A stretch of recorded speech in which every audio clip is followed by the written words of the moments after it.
Hello, welcome to the Computer Games Show. My name's Sean Bell. I'm joined by Matt Murray. Hello. James Farley. Hello. Nearly forgot your name then, that was weird. No Dave again this week because he's playing football at The Den, which I only realised this week why it's called The Den. It's because they're the Lions, aren't they? He always says... Yep.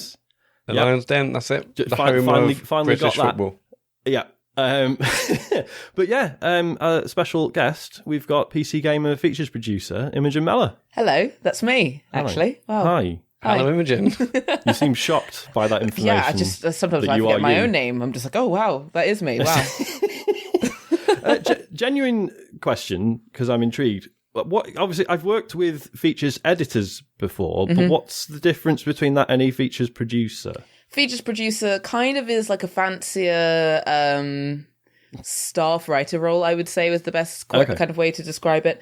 Because it's kind of a luxury to have people that specialize in features. Normally it's like news and guides. But a features producer typically is just someone who is writing features, trying to think of takes on the current events of, you know, games, current games, like playing everything they can and just to have a constant flow of like current thinking about games that aren't just reviews and previews. But that means I also do some stuff like some video scripting and, you know, VO. And but then I also do help out with guides and SEO stuff and news when needs be. So basically you become a bit of a, you know, a multi-tool, but features really is your bread and butter. And that's kind of where you sit. Cool. Right, we'll start the show by thanking our Patreon producers for this month. We've got Aaron Patrick, the QuickBooks chap, Simon Nelson, Jack Oven, Moomin Biscuit, Trans Rights are Human Rights, Dave Ernsberger, Colin Brown, Gasman, Happy Birthday Sam and Neil, Gabsy, Rocketman76, Rex Reese, Happy New Year Sam, love from Neil, Grey Dragon Claw, Fred Fenge, Smooth Monkey, Happy Mother's Day Sam, love from Dr. Farley's Sexy Fan, and Don Whiskerando. Thank you very much. They all went to patreon.com/TCGS and signed up at the highest possible tier. I'm not really sure why. You don't have to sign up at the highest one. There's other ones as well. We've said for like the last 2 weeks that we're going to get the bonus show done. That hasn't happened for various reasons. Matt's had a bad week. It's been Matt's turn. It was my fault last week. I had to have some emergency dentist stuff happen. Which is never fun. But it'll be out this week. Yeah, promise. Yes, we will 100%. do it. And we're definitely doing the talks over on Wednesday, right? What? No, Saturday. Yeah, no, I think it's Saturday. Saturday. Yeah, I can't do Wednesday, Thursday. Christ, sorry, I'm all over the place. So yeah, we're definitely doing that on Saturday. So yeah, go to patreon.com/TCGS if you want access to that. Or if you don't, leave it. Just don't worry about it. If you don't, crack on. Don't. All good. Exactly. Those who don't, just don't. Yeah, just don't, mate. Like, it's easy as. Don't. Can we make that the episode title? Just don't. Just don't. It's like the anti-Nike slogan. Slogan? Yes, Jesus Christ. Love a slogan. Not having a good one tonight. There's still some TCGSCON tickets available. I mean, we kind of keep mentioning this, and it's starting to sound a bit desperate. The fact is, we've still sold way more than we ever expected to, and we're very pleased. But if you would like a ticket, you can go to tcgs.co/TCGSCon. I mean, there's literally like 5 or 6 left. It's like now it's just a point where I want to sell them all. There's 6 left. Come on now. Yeah. What else have you got on? There's up to 4 hours of Laser Quest, and then a live show, and then like a meet and greet and drinks after. Matt, we need to stop saying that. No one's going to play 4 hours of Laser Quest. They'll die. Well, that's why Cricket said up to. Oh, you'd be surprised. Laser Quest goes quick. The thing is, because I know we talked about this briefly last week, but we've had a meeting with John who runs the Laser Quest place, and he was basically explaining, he's like, you know, like the usual crowd, like kids and teenagers, you can run a 20-minute game, but realistically, this is mostly going to be men in their 30s, so we'll do sort of 8 to 10 minutes. Just to make sure no one passes out. He was like looking at you. It's like we're thinking like 10 to 15 minutes will be fine. Yeah. Don't want to push it. Yeah. Matt, the notes say here fantasy football winner exclamation mark, which is well out of my purview. No, I'll leave that to you, Sean. Go on. I have no idea what happened. No. So the football season's ended, and with that, as has fantasy football. I mean, it's something that I I'm a massive nerd about. And but we have the winners of the TCGS Championship, which is obviously the big league, arguably the biggest FPL league there is in the game. And it's my honour to say well done, Sean Everide, or their team on Thin Rice, who won this year's TCGS Championship. But also this year they introduced a cup, so we have a cup winner, and that is Shane James with Red Devils United. Well done on winning the cup. Well done both for you. Where did I place? I don't know. I can't scroll down that far, but didn't do. Oh no, I was 22nd. So out of how many? 22. Well over 100. I don't know. Over 120 it's like people. Second twice. 22. Yeah. So out of 120 people, I came 22nd. So I think, if anything, I'm the winner. Respectable. But yeah, well done to everyone. First the worst, 22nd the best. That's what they say. Third the one the hairy chest. The hairy chest, yeah. Or the treasure chest, depending on who you speak to. The treasure chest? Yeah. It's always been a hairy chest. I've never heard that. I know, I went to an all-girls school. I think that might have been the alternative. Okay, right. That was the safer work version. Don't mention hairy chests. Mention treasure chests. That's the safe one. Treasure chests, but what's okay. I don't want to unpick that any further. Move on. Matt, did we get any feedback? I ask as if, I've looked at the doc. We've got absolutely loads. Which is nice. Yeah. We're going to start with Jack. Hey, chaps. I just wanted to say congratulations on episode 300. What an achievement. Sorry for being a week late. Blame my lack of internet down in Devon on holiday. I've been a listener since week 1, signed up to the Patreon since day 1, and yours is the only show I listen to consistently for the 6 years you've been going. I'm one of, in inverted commas, those guys who is too nervous to make themselves known in Discord and too socially awkward to book tickets for TCGSCON on my own, even though it sounds fucking awesome. I basically just wanted to say how much this podcast and the content you guys put out means to me, and I hope you continue well into the future. One day I'll build up enough guts to buy tickets to something so I can have a drink with you all at the age of 37. Pathetic. Anyway, cheers. I've got a lot of feedback on this letter, Jack, right? Go on. Well, for a start, don't call yourself pathetic. Doesn't matter how old you are, so you can stop using that language. And there are actually loads of people going to TCGSCon and have been to previous meets or live shows who have gone on their own. You'll be surprised how many people probably go into this without someone else who might listen to the podcast, or maybe come with someone who doesn't listen at all.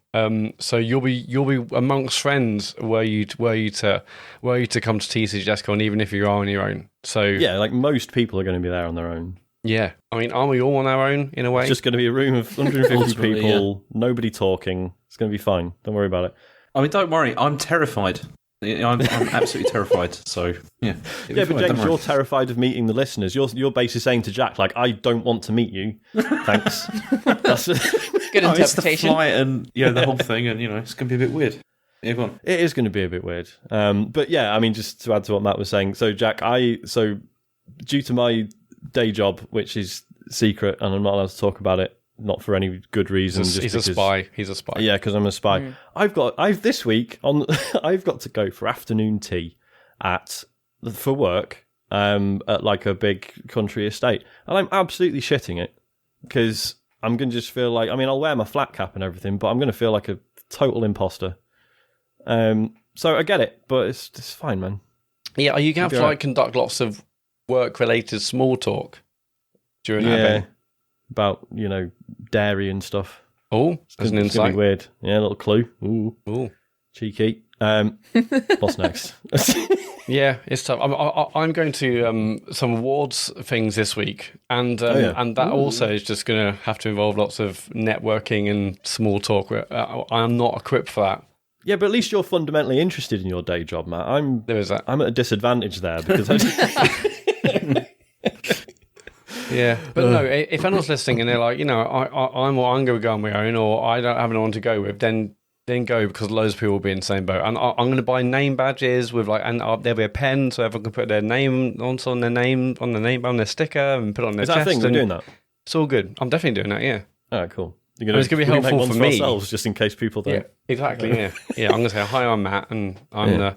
Yeah. Okay. Well, anyway, thanks, Jack, for the message. Gasman messaged us. How is the show about David? You ask. Well, imagine 3 men boarding and graying, sitting around talking at length about how difficult it is to find stuff around the house. Yeah, look, I feel like we went downhill after the slipper debacle. To be clear, I'm younger than Dave. I'm the tender age of 37. I'm the baby of the group. Are you really? I didn't know that. Yeah. Okay. Well, go on. You sound. I just assumed you were older than David. Sorry. Yeah, I don't know how to take that, to be honest, James. Sincere respect, Sean. I respect you a lot. Okay, thank you. You're. I thought you were like an elder statesman of like this stuff. Elder statesman. You're really like getting yourself out of that hole now. That was very good. Really, really rowing back. It's like that that height thing that was doing the rounds on Twitter. Did you all see this? I did. Yes. It was like just ask all your followers how tall they think you are, because it's just interesting to see how people perceive your height. How tall are you all? So I'm 5'11", and I'm proud to say I've given up trying to convince myself that I am 6 foot. I am 5'11". It's fine. There's nothing wrong with that. But yeah, everyone on Twitter was like, "Oh, I reckon you're about 5'8", 5'7". I was like, "Oh fuck, that's upsetting." I need to learn to assert myself more. I guess be a bit more imposing. I'm only like 5'8". 5'8" and a half on a good day. So I think Leon Cox guessed it on the first go. Oh, did he? I was like, okay, yeah, I very much give off 5'8" energy, don't I? How about you, James? You must be around 5'8" yourself, aren't you? Yeah, I'm about roughly the same height as you, I think. Roughly. Hang on, we've been through this. And then Dave started producing photographs where Matt is clearly shorter than James. Oh, okay. So James was wearing heels on that day. What about you, Imogen? So are you. But I'm good point. 5'9"-ish. Okay. But I do often like wearing heels to events just to scare men a little bit. Fair enough. It's quite fun. They deserve it, broadly speaking. I mean, typically it's just kind of fun just being really tall at a games event as a woman. It's just an intimidating force, isn't it? It is, yeah. I mean, I bumped in. Well, I met Sarah Dyer yesterday at the My Chemical Romance gig. Oh yeah. Did you have a fight? We didn't have a. Well, yeah, she pushed me down some stairs. It was quite classic Sarah. Yeah, to be called, but it was all right. No, she was taller than I expected. She was taller than me. Was she? I didn't really have a preconceived height, but I was like, okay, yes. So yeah, I am short, aren't I? Yeah. Anyway. So that's our response to Gasman's comment about us not being able to find stuff. But on the subject of that, Hide and Seek has messaged us on the subject of being not able to find things. I once spent an hour looking for my keys at work and eventually found them in the staff room fridge with the milk sat on the side. What had happened was I was mid-conversation with my colleague whilst making tea, got distracted, went into autopilot, grabbed the first item off the side, thinking it was milk, and stuck it in the fridge. It really surprised me how long it took to find them. So what I love about that story is presumably the colleague saw you put your keys in the fridge and leave the milk on the side. Didn't say anything. Just too polite to say anything, I guess. Yeah, but there's a logic there though, like for putting keys in the fridge. I can understand that. Is there? Yeah, you put them in there. Maybe you want something cold in your pocket, so you just think I'll put my keys in there. Sorry. Go back. Do you mean? Sorry. Go on. Why do you want something cold in your pocket? It's hot. It's a hot day, and you're just thinking, stick your keys in the fridge. They're metal, and they'll get cold. And then one small bit of my thigh will be nicely cooled. This is not. You can put your hand in there, have a feel, and it's nice and cold. I thought maybe you were going to say I don't know. You could put it on your forehead or something just for a little bit. No, you just have a little rummage around. I mean, I can see it's like a turning of your pillow in the middle of the night on a hot, hot night. But no, there's no way because keys go only one side. So you would be off balance, hot and cold with one thigh cold. That's that would put you off. It's just like a little glass of water, isn't it? When you're really hot. It's not. It's getting worse. So James. I know you can get those things you get in the microwave, and are they called Hot Pockets? I don't mean the food thing. yeah, It's like you can put in the microwave, and they keep your hands warm in winter. But like, I've never thought about doing it the other way with a set of keys.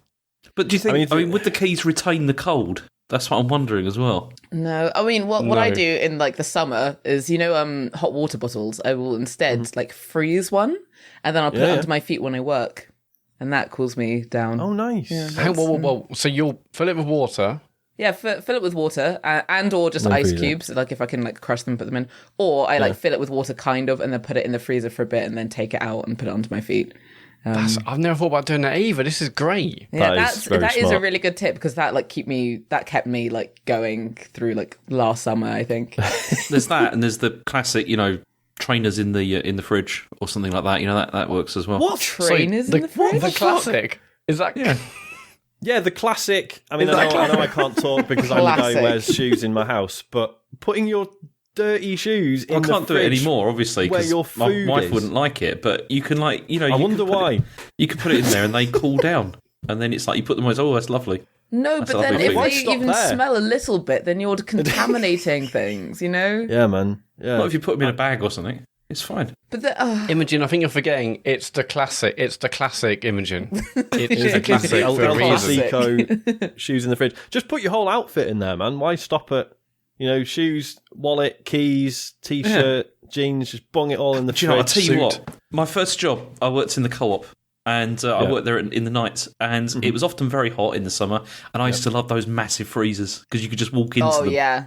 Which was really nice. I thought you were going to say you can like climb into it. Yeah. No. The ones they've got like in the warehouse where it's like all the stuff that isn't on display, and it's just like that's all. Just go in there. That's brilliant. That was. If I'm being honest, though, I have heard of people putting their t-shirts in freezers, or but I think that I can't tell if that's just a very British thing. Because we just can't deal with it, or it's the half Caribbean in me talking, and it'd be something that I saw like as a kid, like out there.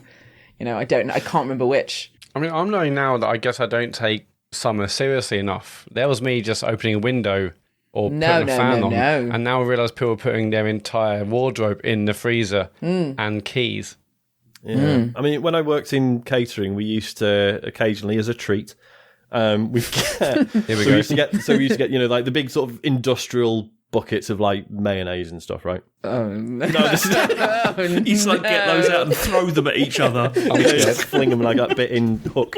Everyone's just having the food fight. No, so when they were empty, obviously we'd wash them and then stick them out for recycling. But occasionally we'd just keep hold of one and just fill it with. So it's big, this huge like 10-litre bucket or something stupid like that. Just fill it with cold water, and everyone would just walk over and just stick their wrists in it and just kind of stand there for a minute. Their wrists. Really weird. Yeah, no, it's really cool because not the hands, just their wrists. Yeah, that's quite like an Achilles heel situation. Or the opposite, I guess. No, it's like you put your entire hand in, but crucially, as long as it covers the wrist, because obviously, because your veins are really close to the surface, so it theoretically cools the blood. News. Yeah, this is a good video games podcast, isn't it? Okay, what's next? Let's get on some angry feedback. That's much better, Alex. Yeah. I hate to. Oh no, I won't do the voice, but you can imagine. I hate to do this because James is my favourite, but you had a 15-minute discussion on how bad the new PlayStation Extra and Premium tier games were, seemingly without having read the blog post, which starts by saying, "It's almost here, our new PlayStation Plus service is launching soon, and we are pleased to share with you an early look at some of the games that will be included during the launch timeframe." Even later in the blog post, it clearly says, "I'm pleased to share a selection of the content that will be available on PlayStation Plus Extra and Premium/Deluxe plans. Some of the games and a selection of the content will be available, so it's not a full list." Then you have Sean saying, "It's not as good as if you downloaded all the games illegally for emulation, is it?" No, Sean, it isn't. And we all know that's what he meant by people with an emulation setup. And James congratulating himself for predicting that it wouldn't have any PS5 games, even though it includes Death Stranding Director's Cut, Demon's Souls, Destruction All-Stars, Ghost of Tsushima Director's Cut, and Eternal, possibly with more once the full list is out. And that's from Alex. Can I address the last point first? Do you want to go first? Yes. Okay, go on. I mean, I did actually say that when we were talking great. about Next. it. I said there's hardly any PS5 games on here, and then I even mentioned a couple of those as being the thing, and then the rest is PS4 games. But go on, Tron. Do you want to... Yeah, I mean, Alex, if you're gonna, tell us off for not reading things properly, don't put something I've supposedly said in quote marks that you've made up. Like, I did not say it's not as good as if you downloaded all the games illegally for emulation, is it? That's not. I mean, yes, that is. Of course, that is. I was completely open that is what I was implying by people with emulation set up. I didn't think that needed further explanation. I wasn't trying to hide it, and I specifically said that I knew it wasn't a fair comparison. I was just making the point that, like, yeah, if you're well into playing loads of retro stuff, you've probably either got like a substantial physical collection, or you've probably sussed out an emulation setup by this point. So a selection of, like, I mean, I'm scared to get it wrong now. However many PlayStation 1 games it was in the current list, just it wasn't very good, really. That's all. And that's the point about this, is like we can't pass a judgment on how good something is with only on what we're being given, like the information we're being given at this stage. Yeah, and like of course they will add stuff.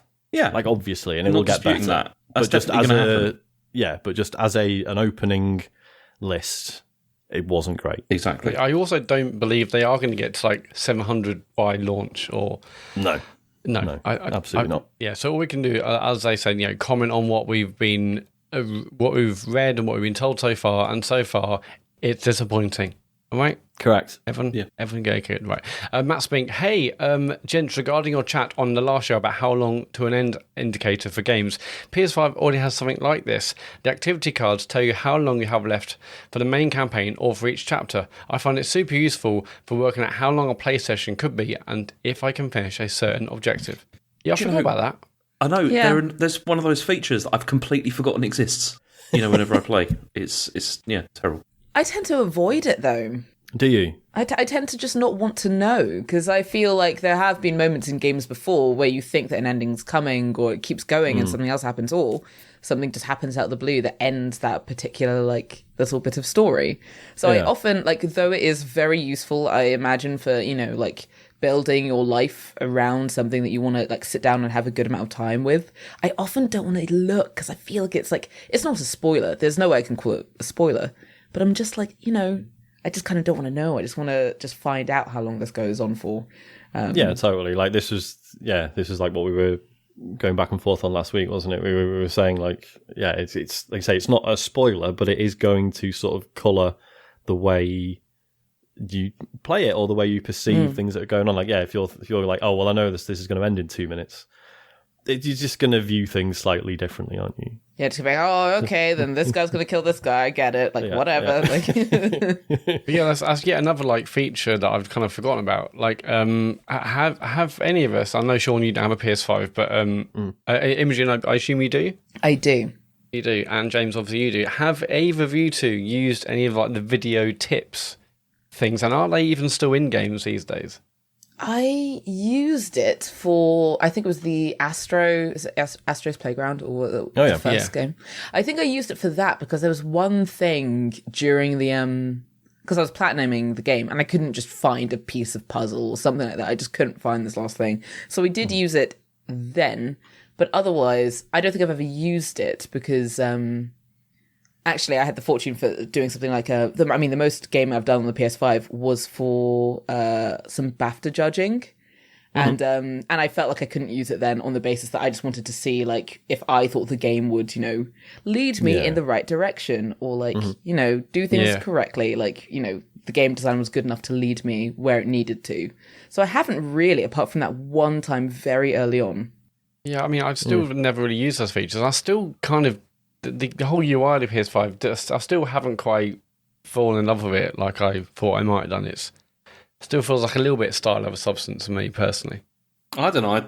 I like it. I mean, I know David's going to come on and have a go about that next week when he's back, but I think it's absolutely fine, and I still quite like it. But yeah, again, similarly, I had never used those cards, though. It's just, I don't know, just don't even think about them. It's, when you're playing a game, it's like, I don't really want something that's going to take me out of the game and think, like, how this is sort of artificially constructs what you're supposed to be doing. I don't like it. Yeah, no way. Garrison Savannah, interesting chat about handheld gaming last week. The new AMD graphics architecture Sean was talking about is the RDNA2 graphics. The Steam Deck is the only handheld that currently uses it, as far as I know, which goes a fair way to explaining its price and to performance ratio. I'm eagerly awaiting my Steam Deck arriving. I think the hardware is really good, so I'm happy to take a risk on the first iteration. Most of the issues have been software-based, and Valve has been throwing out updates at it constantly. I also don't think 4K screens will be the norm in handheld devices for a long time, if ever. When you see the density of pixels or pixels per inch of a handheld screen, taking into account 1080p or even Steam Deck's 1280 by 800, it is enough for a great experience. Yeah, totally. Like because we talked about this, didn't we, when the OLED Switch was announced, and there was for a little bit, we're like, oh, it's still 720p, and then it's like, oh, actually, it makes basically no difference at that size. No. Yeah, I mean, the comment about the Steam Deck's price to performance ratio, I mean, because one thing that's interesting about the Steam Deck that I don't think we've really talked about yet is that, like, it can be cheaper because it's got a game store attached to it. Like, Valve can sell you a Steam Deck knowing that they're probably going to sell more games off the back of it and take a cut from that. Ditto, obviously, like the Switch as well. Whereas, like we've said, like there's all these other sort of Steam Deck type devices that are all like twice as expensive because they're not going to get any of that extra revenue down the line, I guess. But yeah, I assume Valve, like whatever hardware and kind of all the other people, are making their money through software, not through hardware. Yeah, I'd love to know what the markup is on Steam Deck. Yeah. We're going to end with Geen, dear TCGS and friends, but particularly Sean. I took Sean's suggestion into heart and began watching Joe Perro Talks of You. And about 2 minutes into the second episode, my wife stared bewildered at me and asked, "How did you hear about this?" Without flinching, I replied simply with, "It's Sean Bell's favourite show, not missing a beat." She retorted, "Sounds like a Sean Bell show." So congratulations, Sean. I talked about you casually enough that I can simply mention your name, and that's all the context that's needed. Thanks for letting me be natural, from Ging. Oh, I love that. That's lovely. Thanks for letting me be natural. Oh yeah, sorry. That's accidentally became my sign off when I host. So you'll hear that later. Yeah, no, it's nice, like, knowing that you've become like a semi-fictional character in some people's lives. Yeah, like people just know your taste, and that does sound like a Sean thing. It's kind of like, have you ever had that thing where like someone like follows you for like on Twitter for a year or 2 years, whatever, and then one day like their partner follows you as well? Have you ever had that? I don't think. And it's like, and obviously, and there's absolutely nothing wrong with that. But for a second, you're just like, have they like talked about me like over dinner or something? Like, what's happened there? I've had people introduce like partners or like, I mean, just within the games industry, going like, oh, you're Imogen, and I'm like. Like, what have you heard? That scares me. But I've never had it like, someone's partner that I've actively just gone, oh, you followed me. Yeah. It's weird. I mean, it's not weird. No, it's perfectly pleasant, but it's also... But you just wonder how that came about. Lots of conversations, just before we turn the lights out of bed, you're like, I wonder if Sean does like the new Alan Partridge. Okay. There was, who was it? No. And this is like one of my nicest like expo memories. Someone's, I think was I with Dave, and we sort of stopped and chatted, and he had like one of his kids with him, and then sort of as we walked, he said bye and walked away, and then we heard him like say to his kid like, "Oh, that's Sean and Dave from the computer game show." It's like, fuck, man, that's amazing. Like, and I mean, obviously, no 7 or 8 year old should be listening to this because it's got swear words in. But stuff like that's really nice. It is, yeah. Well, that's it for feedback. If you want to leave us feedback, go to tcgs.co/dear TCGS. James, I haven't done a news intro. Has there been anything in the news? Has it been? I've not really been paying attention. I mean, the actual news, not the games news. I don't know, not really. I mean, it's a bit of a rubbish week, honestly. Again, like with game news as well. There's not that much that's terribly interesting. That's how you sell it. That is how you hype up the news section. Sorry, just to explain for Imogen's benefit, but when Dave was on paternity leave and I was hosting, we had this ongoing joke that I would do a news intro for James that referenced real world news events. Real news, ew. Yeah, actual news, not not just game stuff, like actual important stuff. And I've lost my chi for it. I can't do it anymore. Nothing about the cost of living crisis, Sean? Well, because I don't really feel like joking about that. Nothing about Partygate? You could have done Especially about when Elon we're Musk. talking about frivolous things like games and be like, you should spend money on this thing. No, you shouldn't. See, but Elon Musk, again, I detest him, so I can't bring myself to joke about You should have him. done something on crypto. There's loads of things you can do on that. And then we'll get all those people emailing us again. Again. Let's not do that.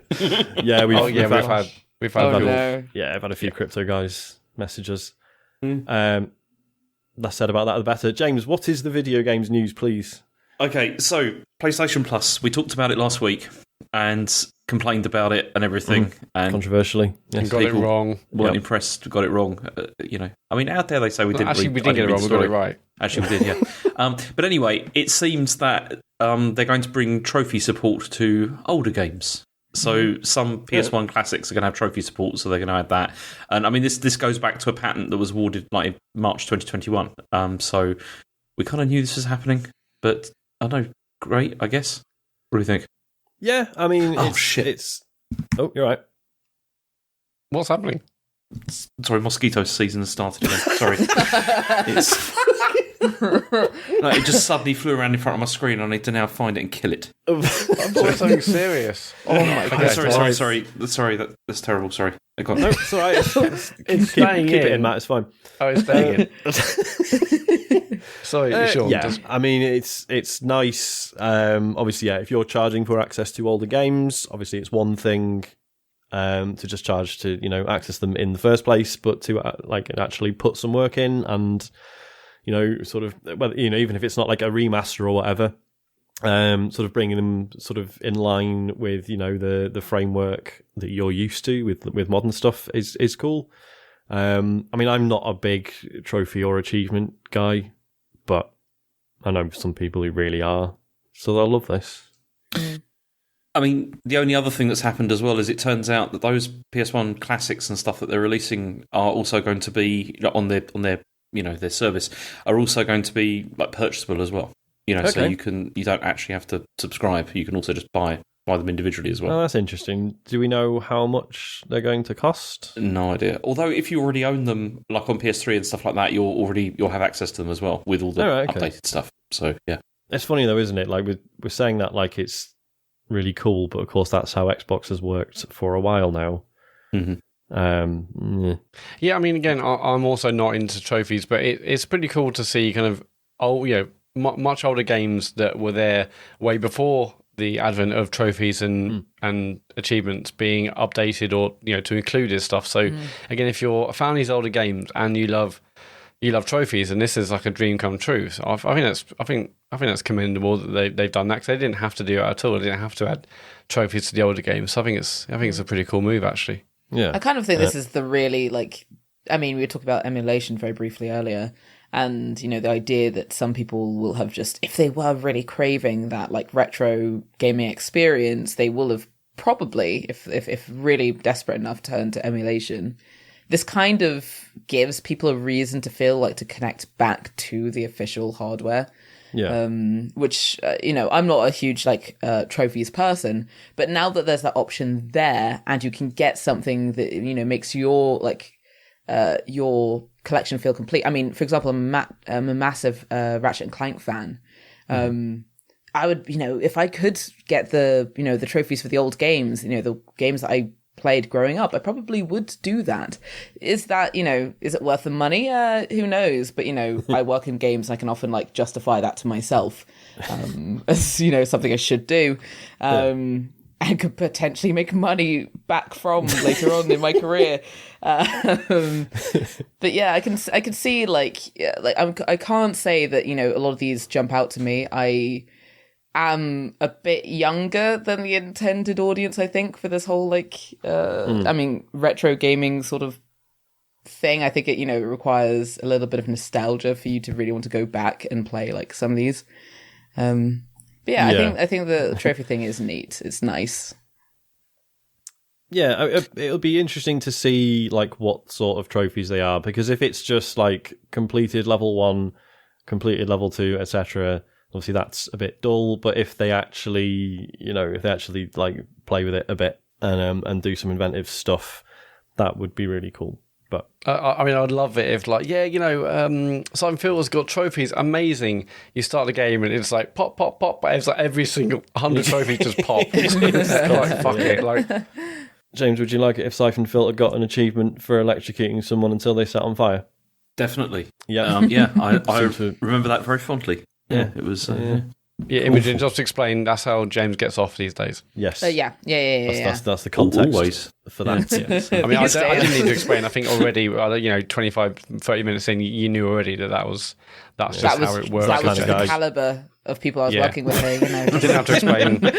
James gets off of that shit, yeah. So the mosquito is no more as well. So good. Okay, good. I was worried. I'm glad. Okay, we can move on. Okay, next story. For the first time in 8 years, Xbox has outsold PlayStation in Japan last week. So this was the Xbox Series S. It outsold the PlayStation. So it sold 6,120 units, whereas the PS5 sold 2,693. But this is probably because there was quite a big shortage of PlayStation 5 still going on, because the week before, the PS5 had sold 49,000 units. And, No, I think the PlayStation is dead. I think that's what it is. I think the PS5 is dead in Japan, dead console, and Series S is a new king. I think that's definitely what's happened. They're going the way of Sega, mate. I'm telling you. Yeah, I think I heard they're going to pull out of hardware, actually, Sony. Yeah, exactly. After this, I wonder what happened 8 years ago. It was 360. Was it 360? 8 years ago.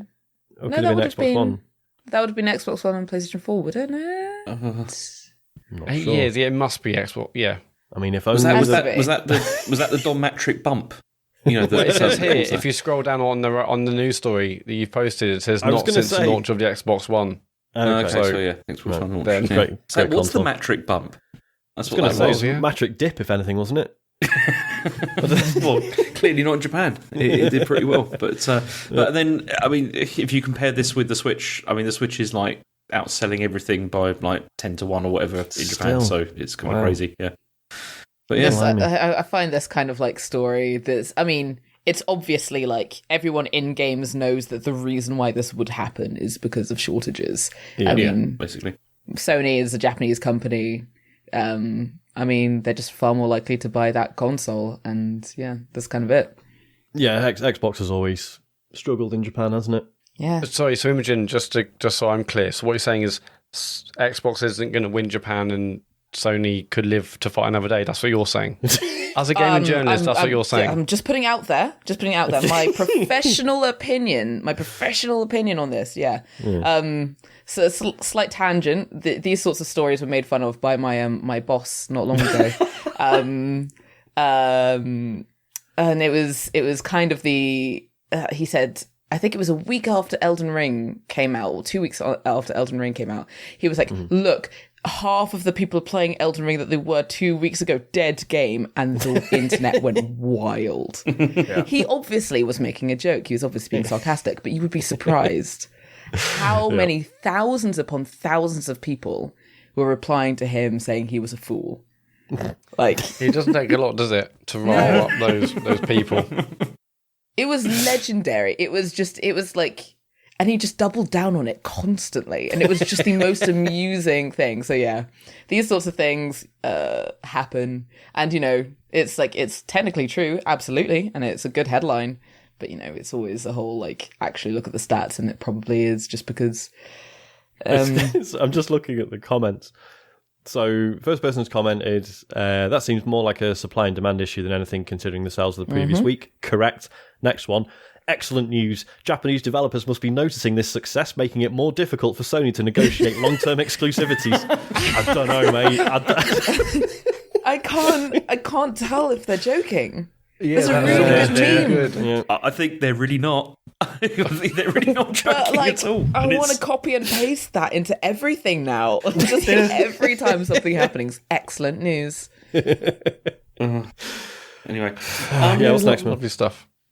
So also Sony have been talking about the Bungie acquisition and talking about how they're hoping this is going to mean more multi-platform stuff in the future. The quote is, they said, "We believe it will be a catalyst to enhance our live game service capabilities. Our acquisition of Bungie also represents a major step forward in becoming more multi-platform." But then I think the thing with this is that when they say multi-platform, they mean PC and mobile, not necessarily Xbox and Switch. It's that's where it's all going. Yeah. I mean, it's still really interesting, isn't it? Because obviously Sony will have, we've said this before, but Sony will have purchased Bungie more on the strength of whatever it is Bungie are making next, rather than, obviously Destiny 2 is part of it. But it's no secret that they've got other stuff going on. So yeah, as you say, like that could end up being mobile stuff or who knows what. But yeah. Yeah, because obviously with Destiny, like there isn't a mobile portion, and so you'll have to think that whatever the next game is, they will just have that on every platform at launch rather than mostly console and then come to PC and then no mobile. They're going to probably just try and do a Fortnite or other games which it's everywhere. And so yeah, no, it's going to be very interesting because I think like years ago, I'm not sure if it was a rumor or a report or whatever it was, or maybe even something from Bungie themselves about the next game being like a character based kind of like Overwatchy kind of game, or so I wonder if that's still the case, or whether it's changed completely. But it's going to be very interesting to see whatever the new Bungie game is, whenever that is eventually announced properly. It'll be interesting because it really is a Hail Mary. Oh, sorry. No, go ahead. Sorry. It was just a bit of a Hail Mary for Sony. Not that Sony is going to go under because of Xbox's success. That's just not going to happen. But I mean, Microsoft has gained a lot of ground that Sony had off of the strength of multi-platform games. They've got so many systems running that just seem. I mean, when people ask me, and they generally ask me like, "Where's the best place to start gaming these days?" I say, if you're on a budget, and really kind of the Xbox system gives you a lot more than other systems would just off the bat. If that's really kind of like if you just really want to get your foot in there. But I think whatever whatever Bungie has going on must be really impressive, because Sony needs something that feels multi-platform and feels, forward thinking for them to. I mean, they're trusting sort of Bungie to lead the way, I think. Yeah, definitely. All right. Okay. What is next? Story? Is that EA is apparently, were pursuing or may still be pursuing acquisition or merger options with what they're saying are a number of potential suitors. What is going on? Does no one want to make games anymore? It feels like everyone's trying to get out. I think they just want to get bought, don't they? And but everyone just wanted to get a massive amount of money after they saw the whole Activision Blizzard. They're like, well, hang on. Yeah. Let's just try and make money. If everyone else is doing it, let's try and do it. So I bet everyone's trying to put themselves up for sale just on the off chance that someone offers a crazy amount of money. Yeah. My favourite thing with that is Ubisoft. It feels like almost every week we hear them saying we're still open for acquisition. If anyone's interested. Oh, by the way, anyone, we're still here. Remember FIFA? I mean, it's not FIFA anymore. Oh, sorry, did we drop that? Sorry, that was just our portfolio. Oh, sorry, was that in your way? No one. Next year, no one's going to remember FIFA, mate. It's going to be a complete instant changeover. No one's going to. Everyone's going to forget it was even called FIFA. It's going to be fine. What is it called now? It's EA. Is it EA Sports Football Club? EA Sports, FC. But yeah. That's catchy.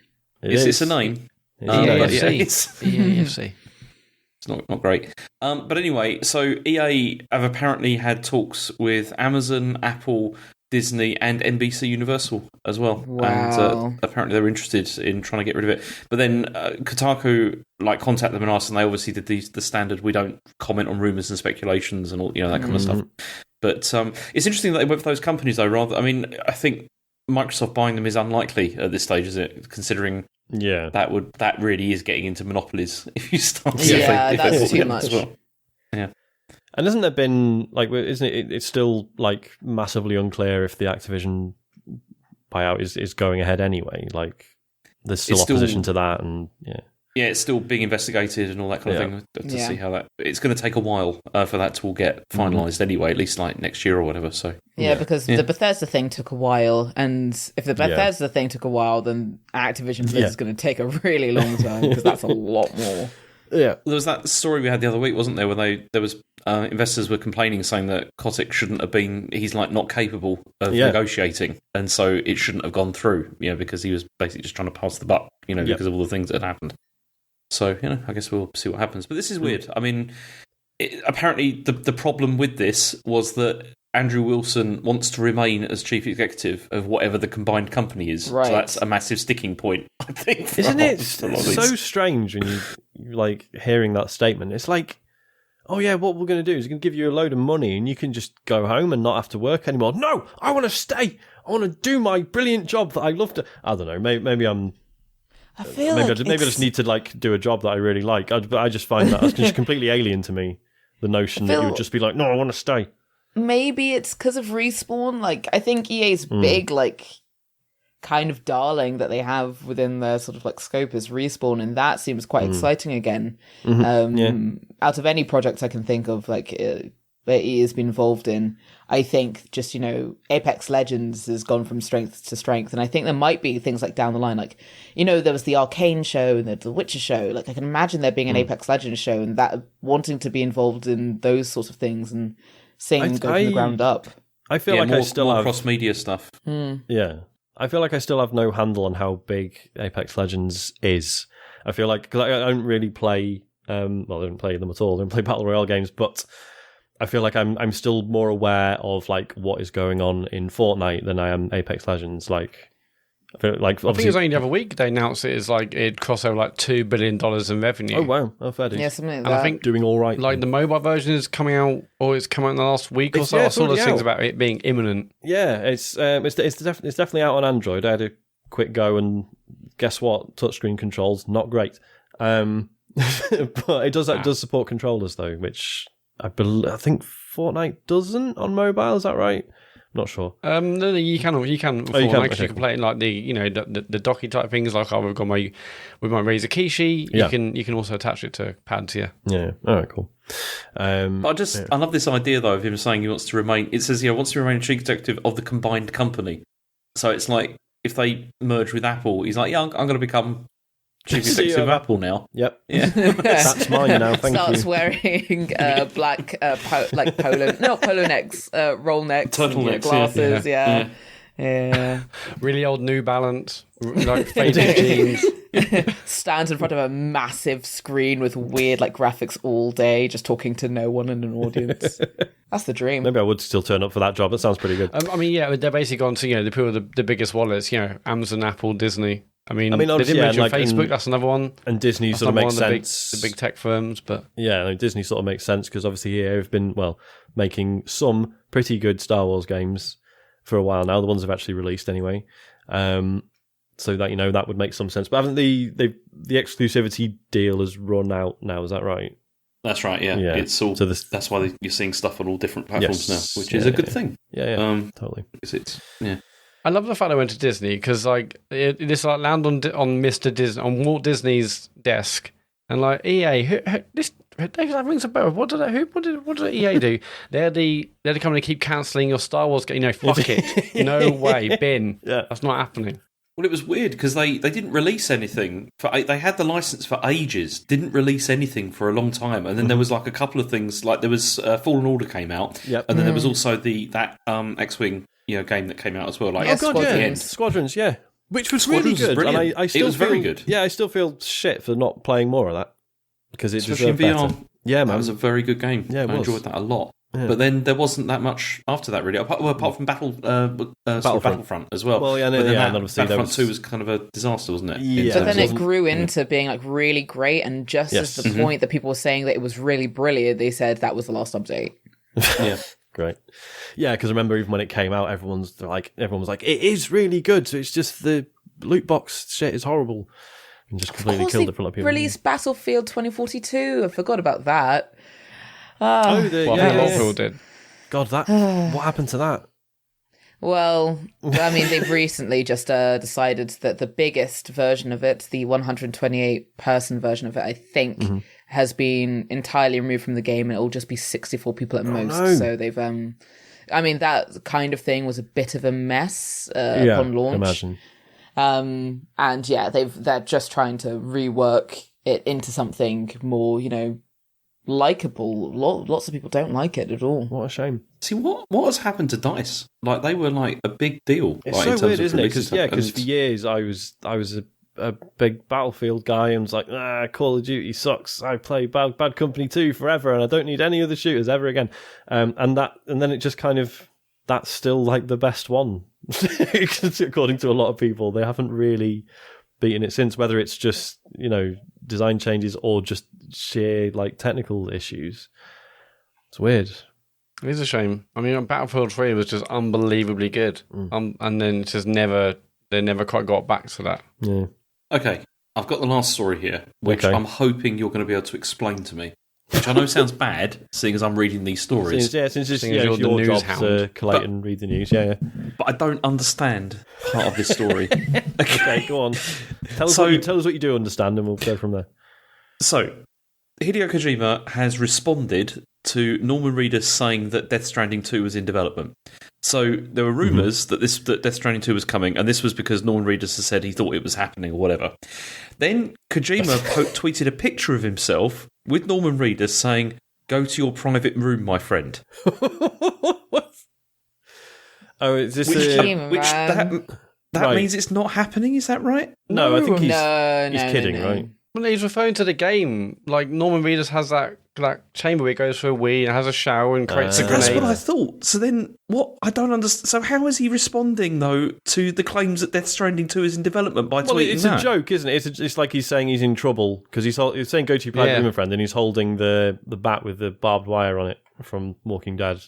He's implying that, Norman Reedus is in trouble, I guess. Yeah, he's been naughty boy for saying so. Naughty boy. Just to be clear, so he said in an interview, it wasn't an interview with a gaming outlet. It was just talking about his film career, and he just sort of mentions at one point, he's like, oh yeah, Death Stranding, yeah, we're doing the second one, which is how the world found out that we're getting another Death Stranding.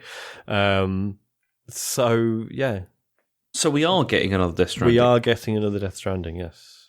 Right. The interviews, so there's only one bit of it is about games. You are welcome to read the rest, obviously. But he's like, it's just a really weird bit because he's talking about all the technology involved and stuff. And he's like, it's not Ms. Pac-Man. It's like, okay.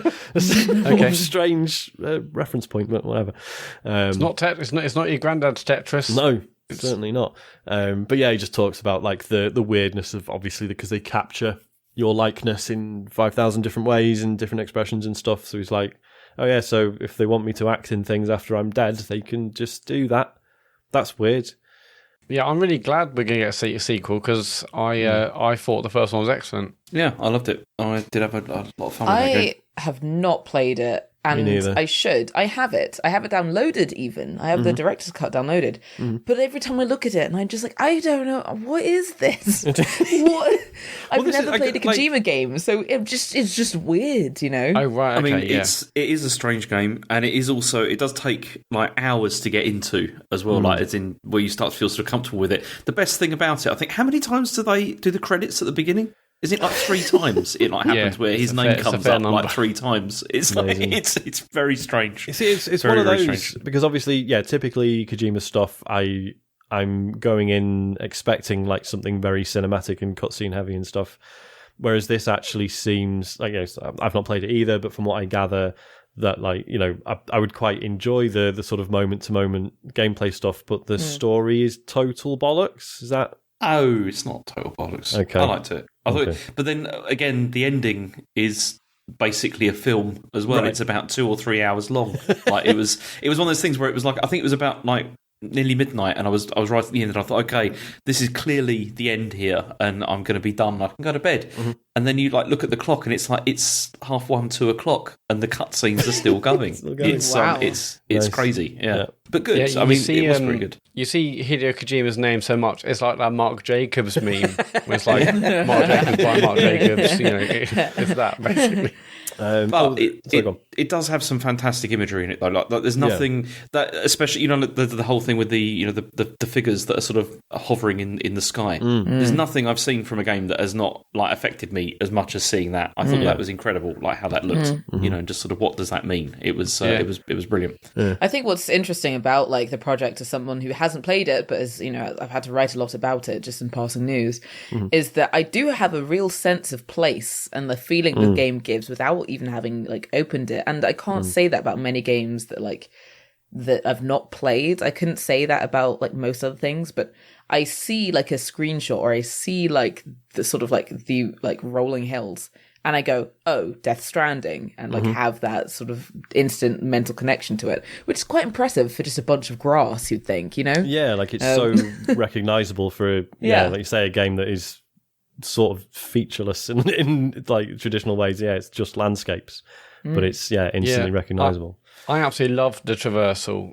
Just on the kind of gameplay loop of going to the various outposts. They've got a mission where you need to take this thing to that place, and then you set out a course on the map, and you might see some enemies on the way. You might have to fight a boss on the way. But that was just immensely fun, just trying to travel over these mountains on your bike, or when you get later in the game, there's like roads, there's other kind of devices to help you travel a bit faster from point to point. I just thought that was immensely fun. And then the story was silly, but it wasn't really about that. I just felt like you really had a genuine adventure traveling around, and it's a massive map as well, but like traveling from one end to the other with the people you meet on the way, I thought is excellent. Really good. I loved like piling up all those packages, and then like you're walking on, and then you fall down a mountain or something. It's oh no, my packages, like that, because they were just like going all over the place. If you drop in the lake and then the river, and they're like, no, give it back. Shit, please. I wonder if it's on sale on the Epic store because they've got their big summer-ish sale. The director's cut came out a couple months ago, so it may not be. Yeah. Imogen, I reckon it'd be a good stream game actually, because there is some action, but there's also plenty of time for you just like chat to the talk to the chat. It's not fully intensive, but there are kind of intense moments. But it combines both chill and action, I think, in a really, really good way. Yeah, I've thought about using a stream game because I actually watched a very small amount of it. Limmy, the Scottish comedian. I watched him do a bunch. Yeah, that was kind of a legendary series for him, I think. People, it was just ridiculous, and it does have those quiet moments where it really is. Shit, my packages in the lake. Like you run down a hill, and people can laugh at you. I mean, there are tense moments, and it's also. One of the things about streaming is that you have to find games that you think that either the people that will want to play it have already played it and it's been out long enough that they've had the chance, or people aren't going to play it and they're resigned to the fact. And I think that strikes a really good balance of a game. Yeah, I think definitely you're right. Yeah, I might. God, am I going to get it? I feel like I might get it. It's a good game. Get it. Oh, treat yourself. Maybe when the Patreon money comes in, I'll see if it's on sale then. Yeah, wait for one of those Epic Games, like £10 off things. Well, that's what they're doing at the moment. There's a are they doing one? Yeah, well, it's a 25% off voucher. I think normally it's like normally they just keep giving you vouchers as you use them. Whereas I think this time it's like you've got one, but you can use it on like a transaction of any size. So if you want to get like 10 games, I think you can apply it to the lot. I might be wrong. That's kind of neat. Actually, I had a when I was applying to Piece of Gamer, they gave me a test of like write about something interesting in games, and I was like, well, that's a big question. But my answer was kind of based on, I think that there'll be a far more not serious is not the word, a far more prominent portion of gamers on PC who have like prominent Epic Games libraries over the Steam libraries, just because I think they do enough of those deals, and there's such like a name recognition for a younger audience through Fortnite, that I think there'll be a bit of a shift towards like 50-50 libraries between like Steam and That's a just good because of point, that sort because of stuff. because to me the idea of like fully crossing over to Epic is ridiculous. But then I've had a Steam account since Half-Life 2 came out. Yeah. So yeah, to me it's like unthinkable. But then, as you say, like if you're a kid who just wants to play Fortnite, and you probably don't necessarily already have a Steam account, yeah, you're going to start with Epic, aren't you? Yeah, and you keep getting new games every week for free. Yep. Why not? Yep. Just remember, if you do get something on Epic, enter TCGS as the creator code. Oh yeah, someone sent There us. you go, Did we not Cram include that that in in the there. feedback? Someone sent something in about that. Maybe I didn't put it in the doc. No, you did. I just took it out for time. Ah, fair enough. Right, is that it for the news? Yeah, I'd say sadly, but no, yeah, it is it. Yeah. Okay. Right, let's do what we've been playing. James, you have not played anything new, is that correct? Not really. I've been playing Cyberpunk, but I'm getting properly into it now, Yeah. and so it's pretty good. It really does have that kind of like modern day Deus Ex kind of feeling to it in a way, and I'm enjoying exploring Night City. Although it still does feel quite empty, which is a bit of a shame. It really feels like it was too ambitious, wasn't it? This like they could have done it on a much smaller scale, maybe. Yeah. Populated it more, and it could have been a bit better. I mean, it's the kind of thing where you think 10 years from now, something like this will be incredible. But at the moment, the technology is maybe not quite there to be able to do it. But it's still enjoyable. I'm just kind of ignoring all the side stuff, though. Does that matter? Because it's not. I think it's the side stuff is fine if you want an excuse to spend more time in the world. But I mean, in terms of story and stuff, I didn't get much out of the side content. I thought all the main story missions were just way more polished and interesting, personally. But yeah. I need to have a look online and see if there's any that are like particularly like recommended as being like great, because like with The Witcher, obviously there was a whole bunch of stuff that was like that. They were like, you must do this side quest and stuff like that. And I'm wondering if this might be the same as well. Yeah, I don't know if there was anything up to the standard of like the Bloody Baron questline and stuff. The Bloody Baron. Yeah. I feel like, when are we going to stop talking about that? Feels like never at this point. That is just like I played The Witcher late, The Witcher 3 late. It is just the best quest, like almost ever, really. As far as I've ever played, just the most interesting characters and the most like complicated decisions you can make. It's great. It's so good. And the way it's sort of paced out quite a bit. It's not just like you could hammer it all in 2 hours and then do other stuff. It's like, no, it's a long quest. Yeah, you have to go away and do other things, and it feels like this sort of ongoing presence, doesn't it, throughout your playthrough? Yeah. Oh, go on. Sorry, Enjoying it, but that's all about, apart from the Great Ace Attorney, which I'm on the very last part of that now. I'm nearly finished. And Wait, I've just finished the first game of those two. So good. Yeah. Well, I enjoy it for its super campness, and I don't have to think about it. See, I'm a huge fan of the Ace Attorney games in general, but I just found that the Great Ace Attorney, I just found them far too verbose. Like there's the amount of text in it is crazy compared with the others I found. It's just that's true. But then what's kind of crazy with this is that, as I was saying, like the other week I was talking about this, I've played it like for about 35 hours, and it's like everything from the first game matters so much more now because of what's going on in the second game. Like they really effectively like build those two things together, and it kind of, I'm not sure if it makes 35 hours worth it, but it is very good. Like the direction it's gone in, like towards the end. It's just that the dialogue is, as I said, it's like they use 15 words where they could use 5. And that is true. They do that. Yeah. Which is a bit of a shame, but apart from that, it's I'm still I am enjoying it. Otherwise, I wouldn't still be playing it.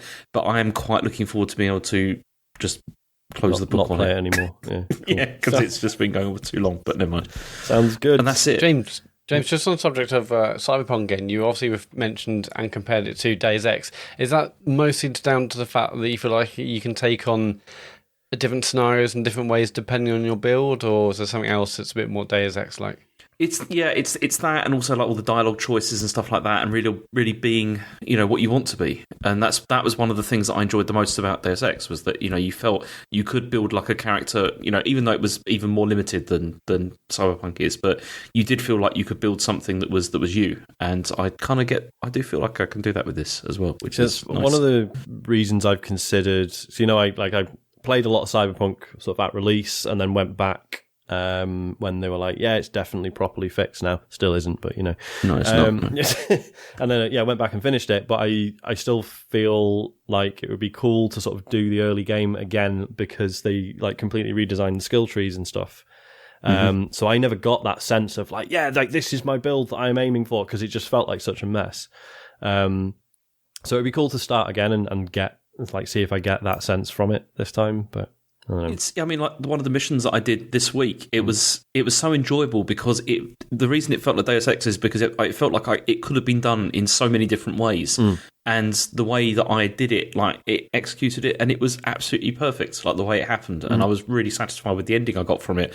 And then I thought I could have also just gone in and just killed everyone if I wanted to, and that would have been fine. And that's what's enjoyable about it, is it does feel like I can play it how I want to play, which is what way good. Are you playing? Is it mostly stealth and just talking rather than all guns blazing? Yeah, that's the strange thing, because that is what I've been mostly doing. Like I've been distracting people and sort of hiding bodies and all that kind of thing.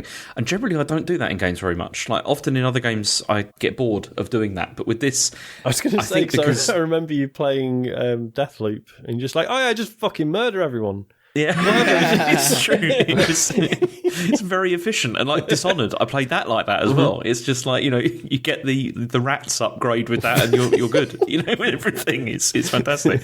But with this, it doesn't feel appropriate for some reason. I don't know why. Well, I do know why. It's because the characters in this do feel kind of real, and it doesn't feel right to do that with this, which is quite interesting, I think. Yeah. But it's interesting. It's just it is just a shame that it does feel so sparse. When you're walking around, it feels like it kind of feels like half a city. Like it feels like it's half there. And there was one part that it was amazing, that like where they used all this like fog effects, and I was in like a sort of like a street market, and there's like fog everywhere, and it looks incredible. But then also you walk around and you realise actually there's virtually nothing here I can really interact with. It looks brilliant, but there's the interactivity is really, really low, which was a bit of a shame. Yeah, but again, I've said this already. and I say it as if it's like, oh, just developers, just do this thing. It'll only take you 5 minutes. I know it's really hard to do, but just the fact that early on in the game there are so many opportunities, or like just in main missions in general, where you will like sit at like a food vendor or whatever, and you will order food, and you will like eat the food like as you're talking to someone, and that stuff feels so good. But it literally only happens like 2 or 3 times. And it's like, just let me do that. Like, I will play this game to hang out at a street food vendor, just sit and eat meatballs. Like, I don't give a shit. Like, I love it. But it's not an option outside of story stuff. Exactly, and that's the thing. Like, I walked into this building like on a mission, and I was like, "Oh, there's like food stands over there. Maybe I'll just kind of sit down for a second." It's like, no, you can't. Yeah, it's just like that's a bit of a shame. Or at best, it just brings up a menu where it's like, here's the list of drinks you can get from the bar. Yeah, which will then go into your inventory. Yeah, and that's it's like, okay, never mind. Yeah. But yeah, I don't know. So one other question. Can you kind of get through this game without combat, or does it always ultimately does it always funnel you towards combat in some way, even if it is stealth combat? Can you get around it just by talking your way through scenarios, or sneaking in without needing to kill people? You can definitely sneak and hack a lot. I don't think, in terms of talking to people, it's not... I don't think you can talk your way through as many situations as you could in like Deus Ex or similar.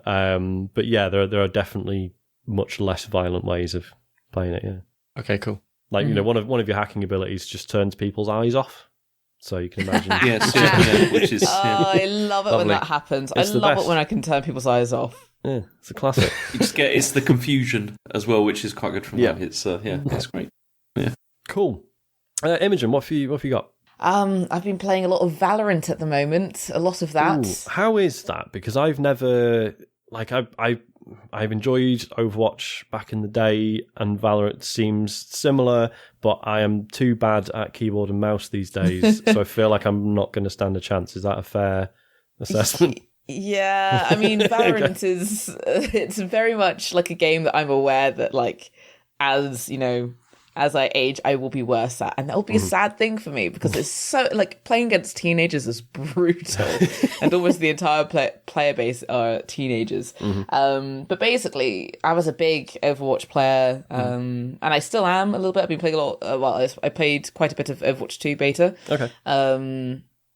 But kind of with playing a lot of Overwatch meant that you began to miss the kind of like upkeep.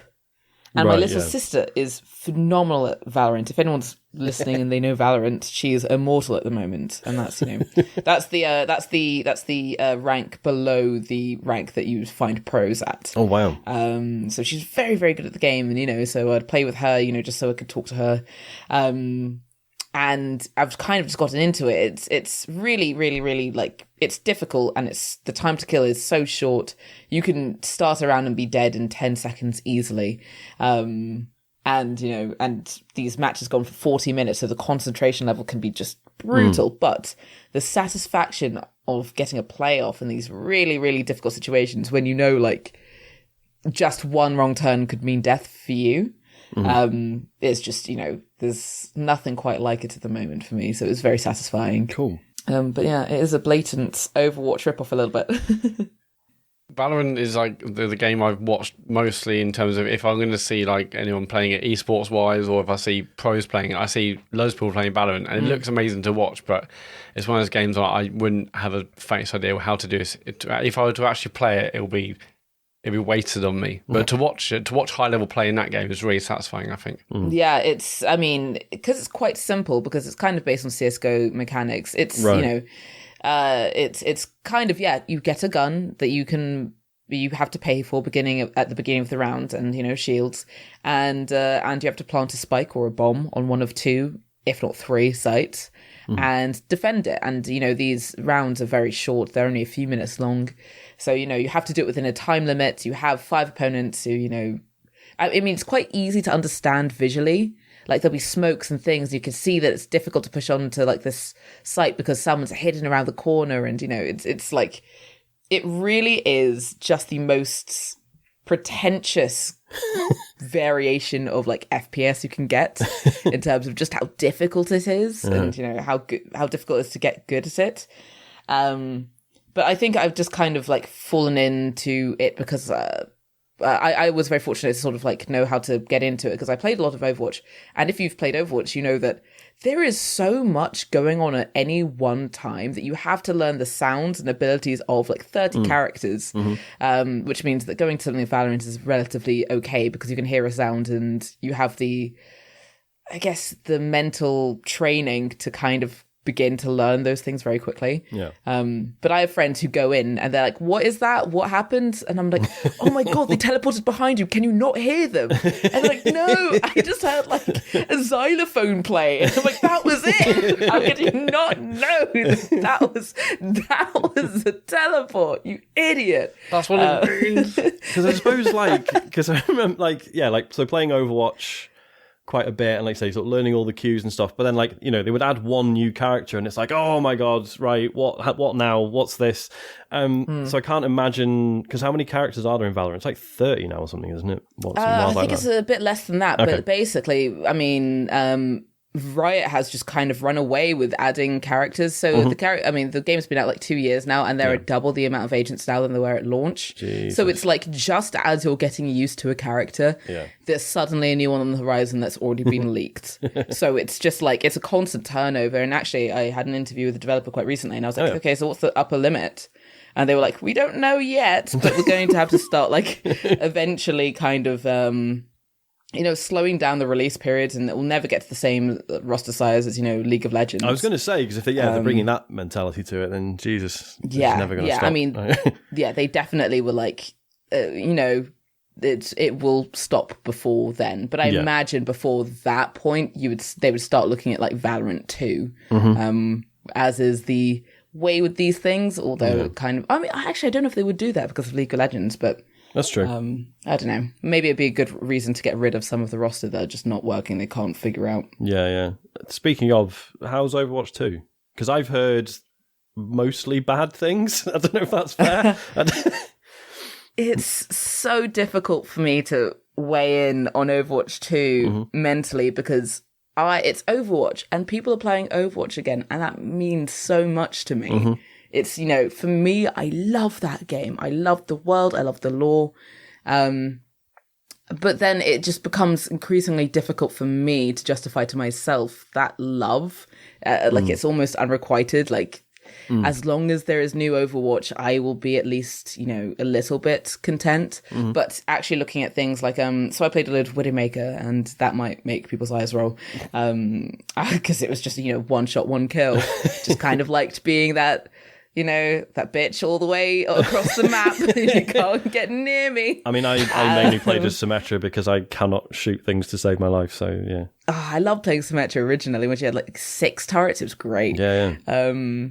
But yeah, I really loved playing Widowmaker, but then I played her in the beta, and there was something really weird. They had done this kind of, one of the main draws of Overwatch 2, kind of as Blizzard was trying to show it off, was that the audio was going to be really crisp and new and revived. I saw a video of this. There's a weird delay on the gun sound. Is that right? Yeah. They really messed it up. It really annoys me. I couldn't, for some reason, I mean, I've over 100 hours with this character, so I know her through and through. Yeah. But I could not have, I had no gauge on whether my shots were hitting, and the sound was really weird. And, when talking about Overwatch's original sounds, for example, when Echo was coming out, the glass character before it kind of went into kind of, low effort mode. Yeah.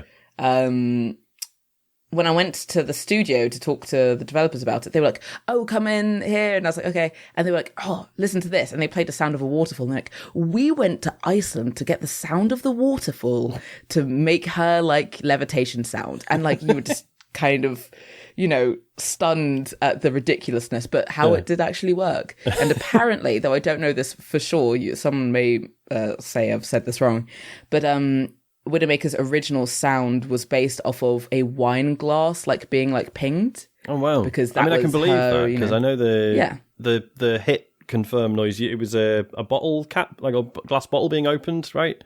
Something like that. So they used all sorts of weird stuff, and it worked. To be fair, yeah, and I think they've just kind of taken that away, and and there were lots of issues with Overwatch 2.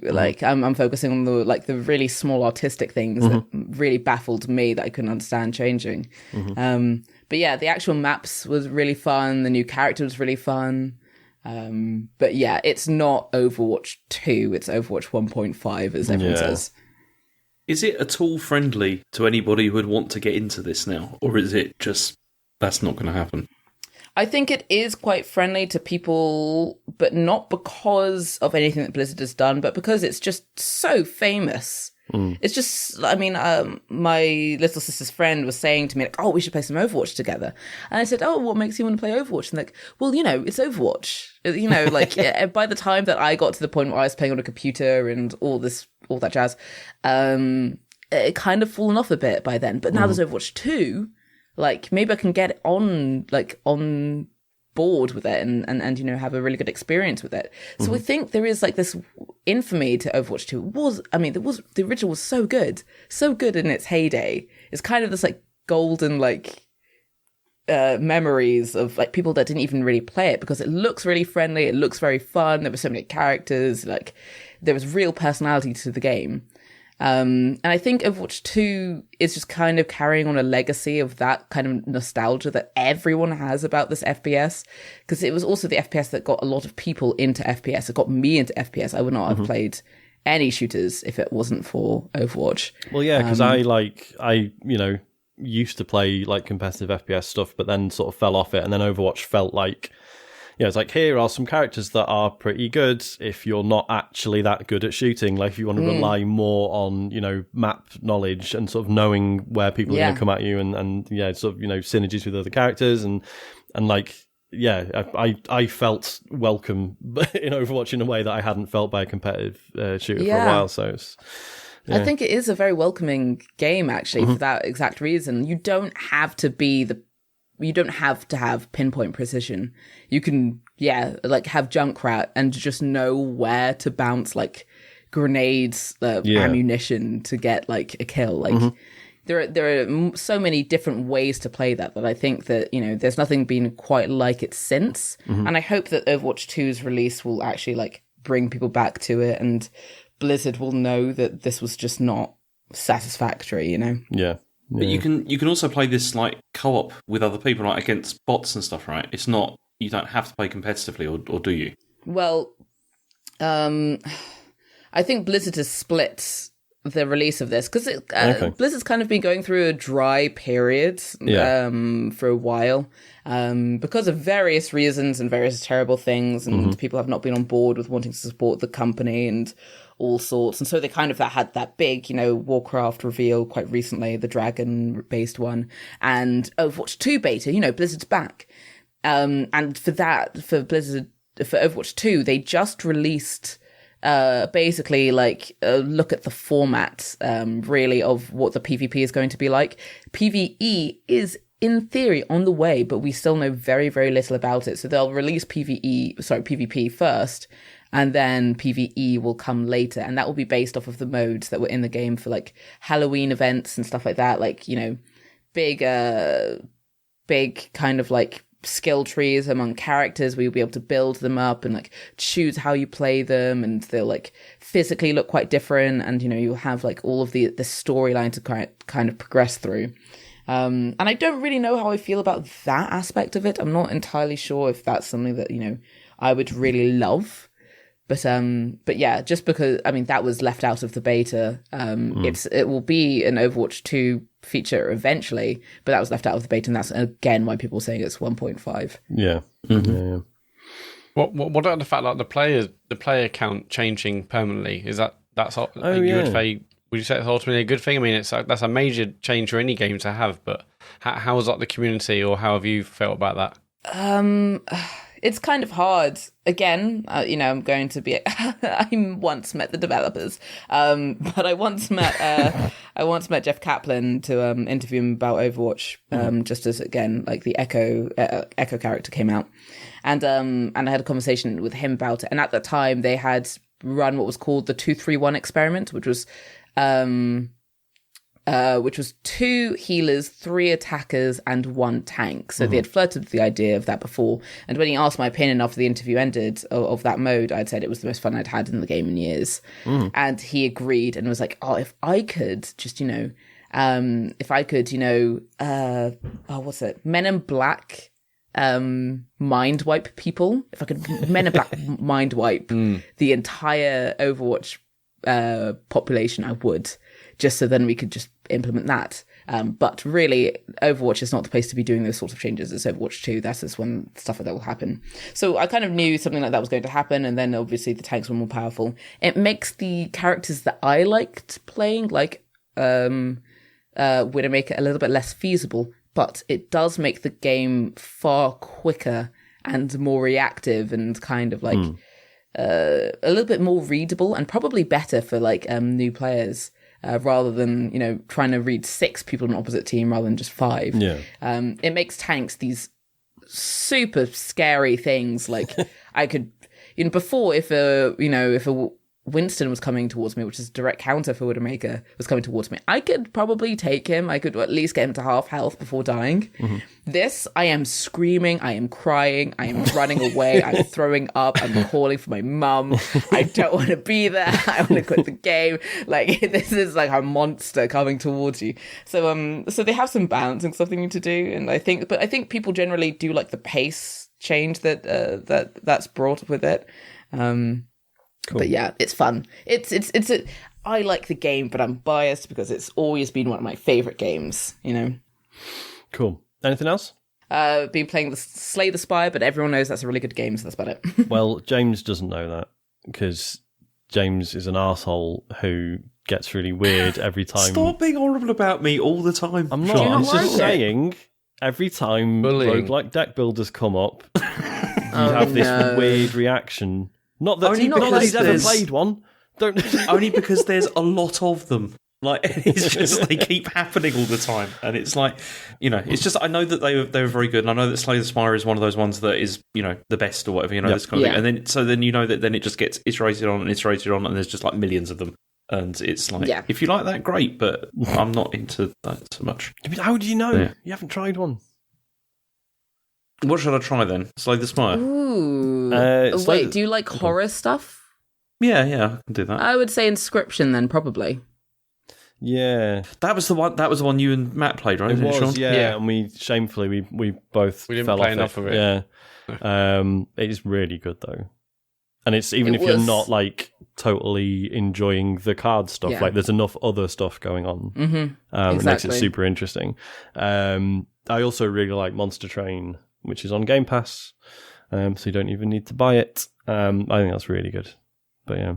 Maybe I'll try Inscription because everyone keeps going on about it all the time. Yeah, I think it's on the Mac as well now. It's interesting enough that you'll want to play... I mean, if you don't like the format of Slay the Spire, there's no reason to continue playing it.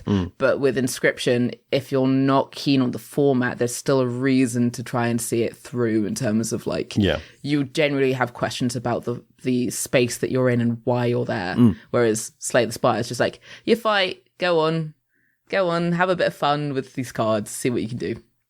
Okay, it's on my wish list. Cool. I think it's on Switch, yeah?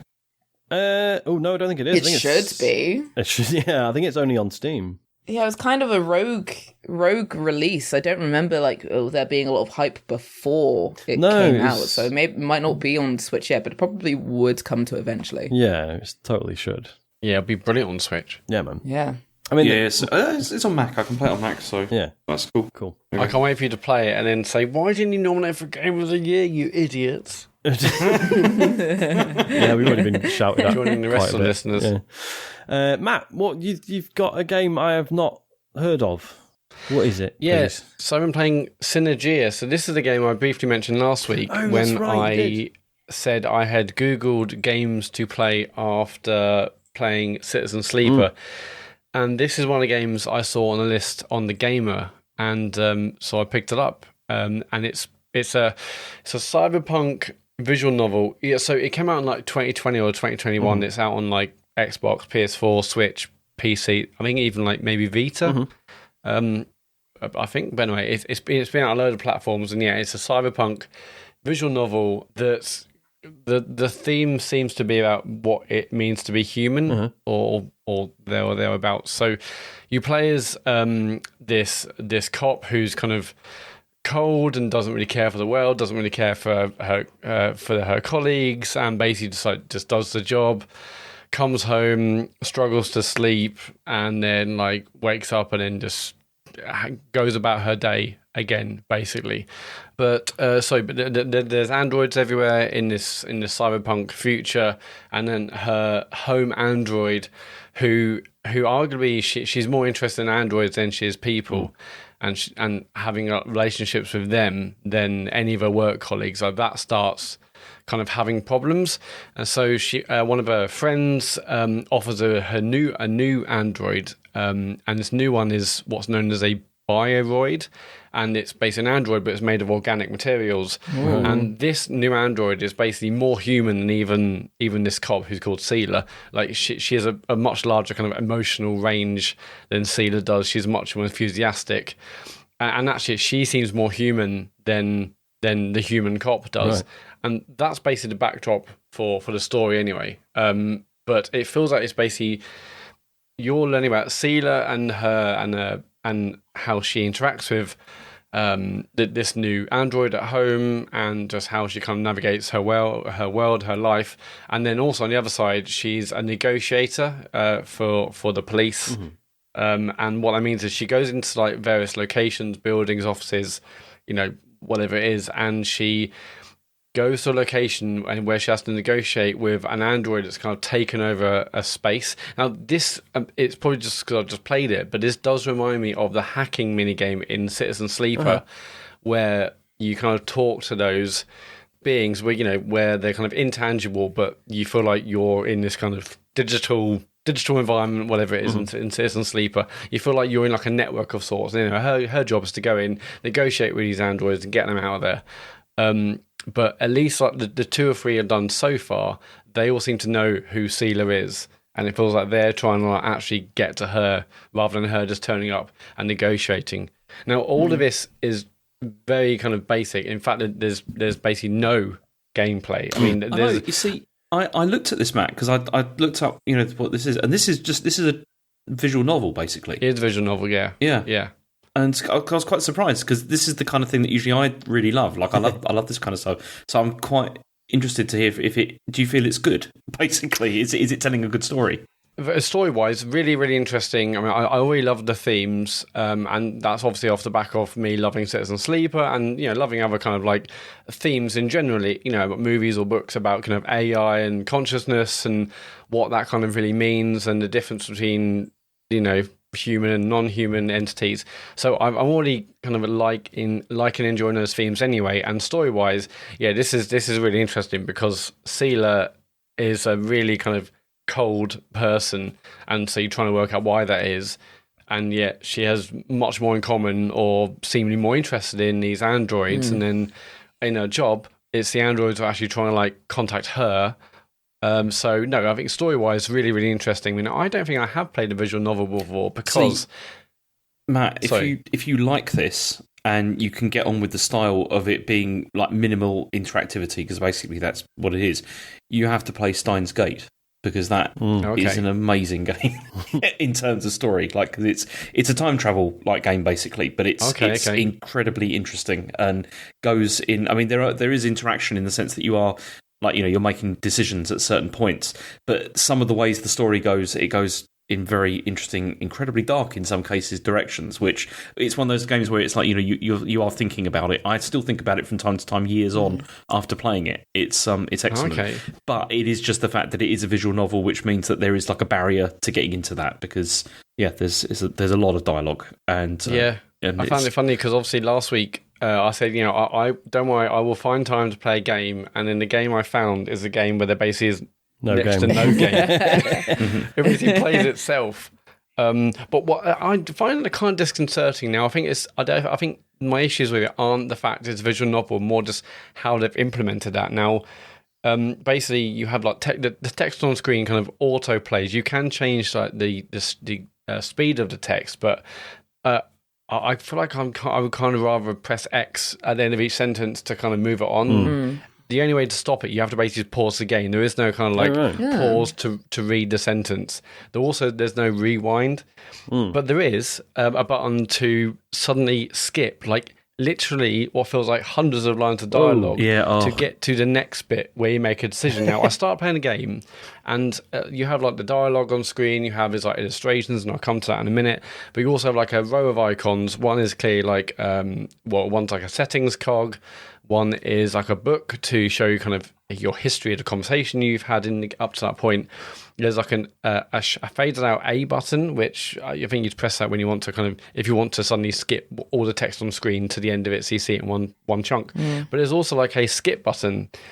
And I was like, well, I think I know what that's going to do, but let's just press it anyway. Maybe I had accidentally like pressed it so I toggled skip on, so it was constantly skipping, you know. It would basically read the sentence and move on without me having to do anything. I was like, I'll press that, and I pressed it, and it literally looked like it showed me thousands of lines of dialogue at once, like going and then bang, suddenly there's a decision with characters I've never met. I'm like, what? Why is that there? It's on the main menu. It's just, I think I know why they do that, and that's because if the game has like trees in the sense of like, you know, where you can go and, you know, have different endings and stuff. I was going to say, some people like to then just go through again and then skip straight to the decisions, so they can then just make those decisions. This does do that. I hear this does have multiple endings, so I get that, but it's just like just there on the. It's just there on the main menu. So as a first time play, I'm like, whoa! So I had to like quit game, exit game, start again. I mean, luckily that was right at the beginning when I pressed that. I'd be gutted if I'd pressed that like 20 minutes in. It's insane though, because save file. It is a fine art actually. Like getting that right, like in terms of like, you know, how quickly the text appears, whether you can skip on and all that kind of thing. So many games don't do it very well at all, and you're never sure if it's working properly or not. And you can skip things by accident. It's very irritating. Yeah.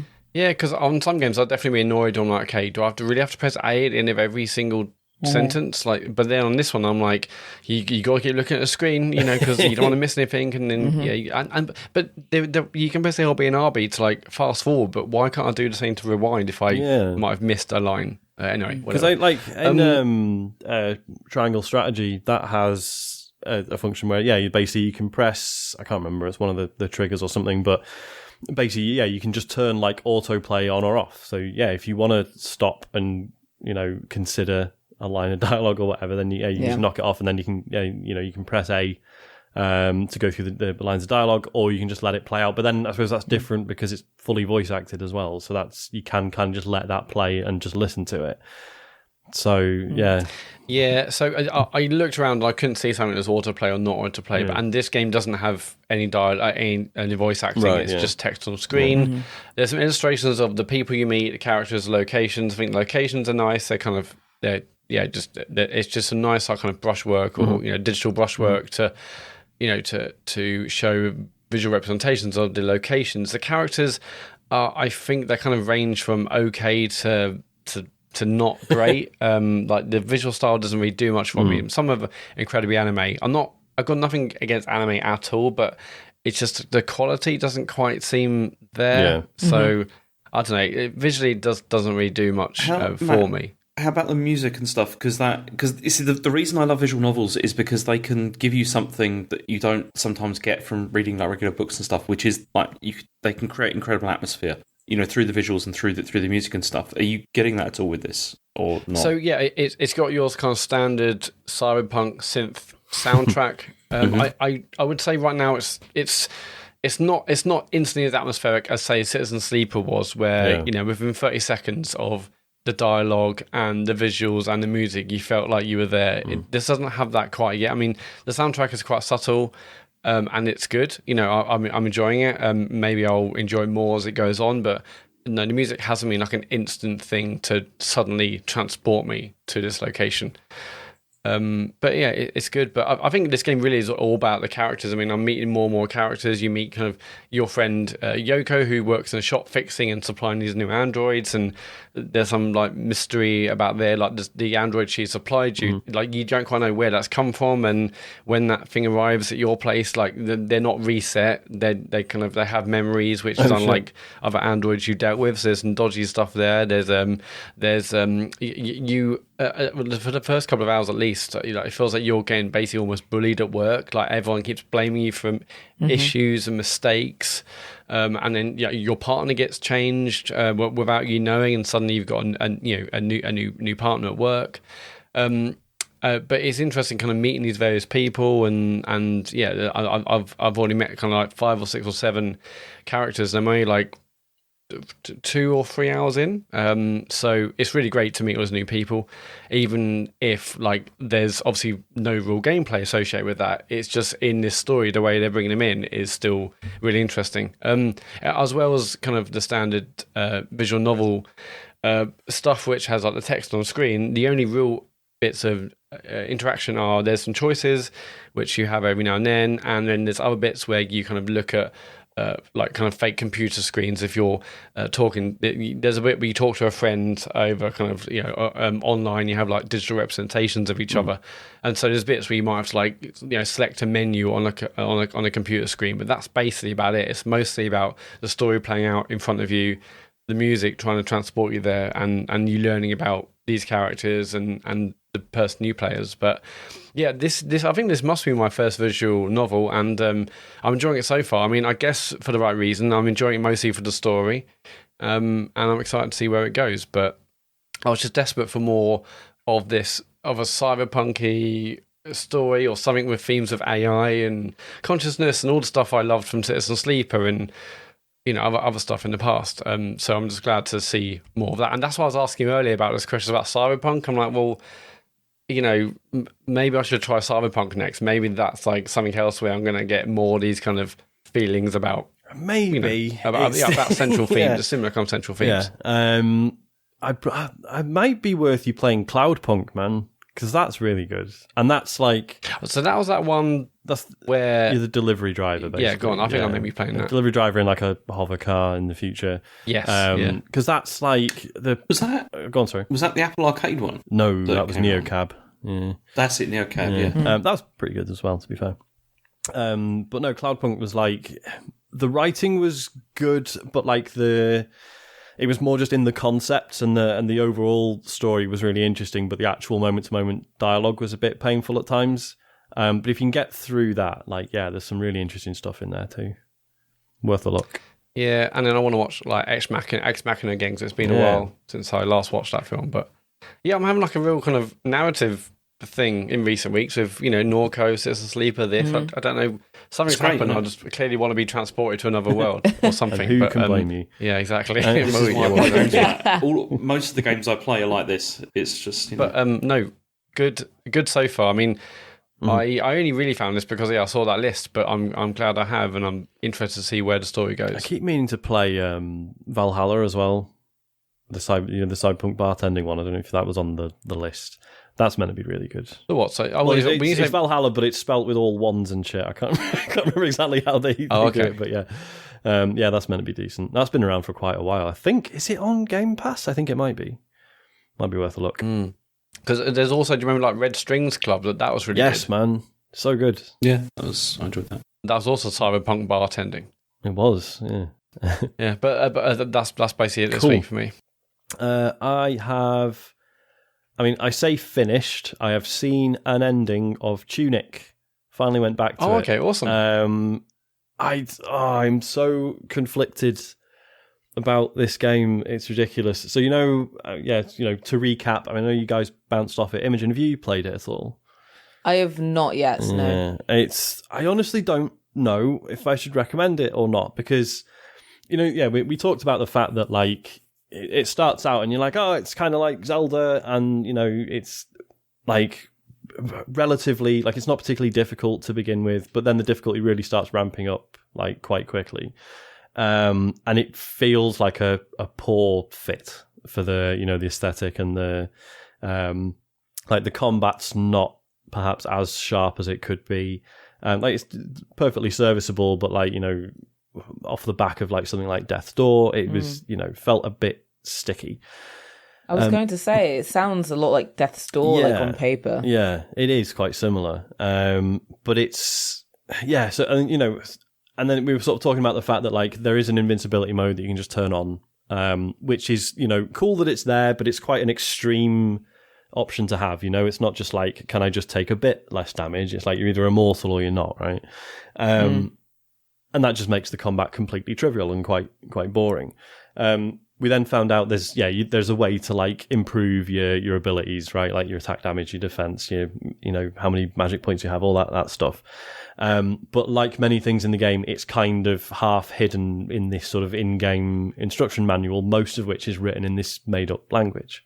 Which is like, and it's super interesting, and this is kind of what kills me about this game, because, I found a rhythm with it, right? I was leveling up my abilities, and I was like, okay, I don't need invincibility mode. Like, this is actually fine. Like, I'm getting through the fights. This isn't, it's challenging, but it's, it's not a problem.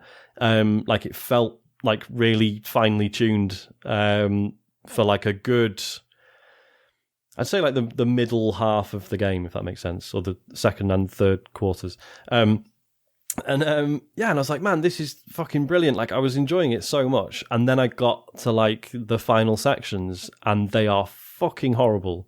Like, the difficulty just gets absolutely absurd. Like, the final boss, I was just laughing doing it, because I turned invincibility mode back on, because I was like, there's fucking no chance I'm finishing this without it.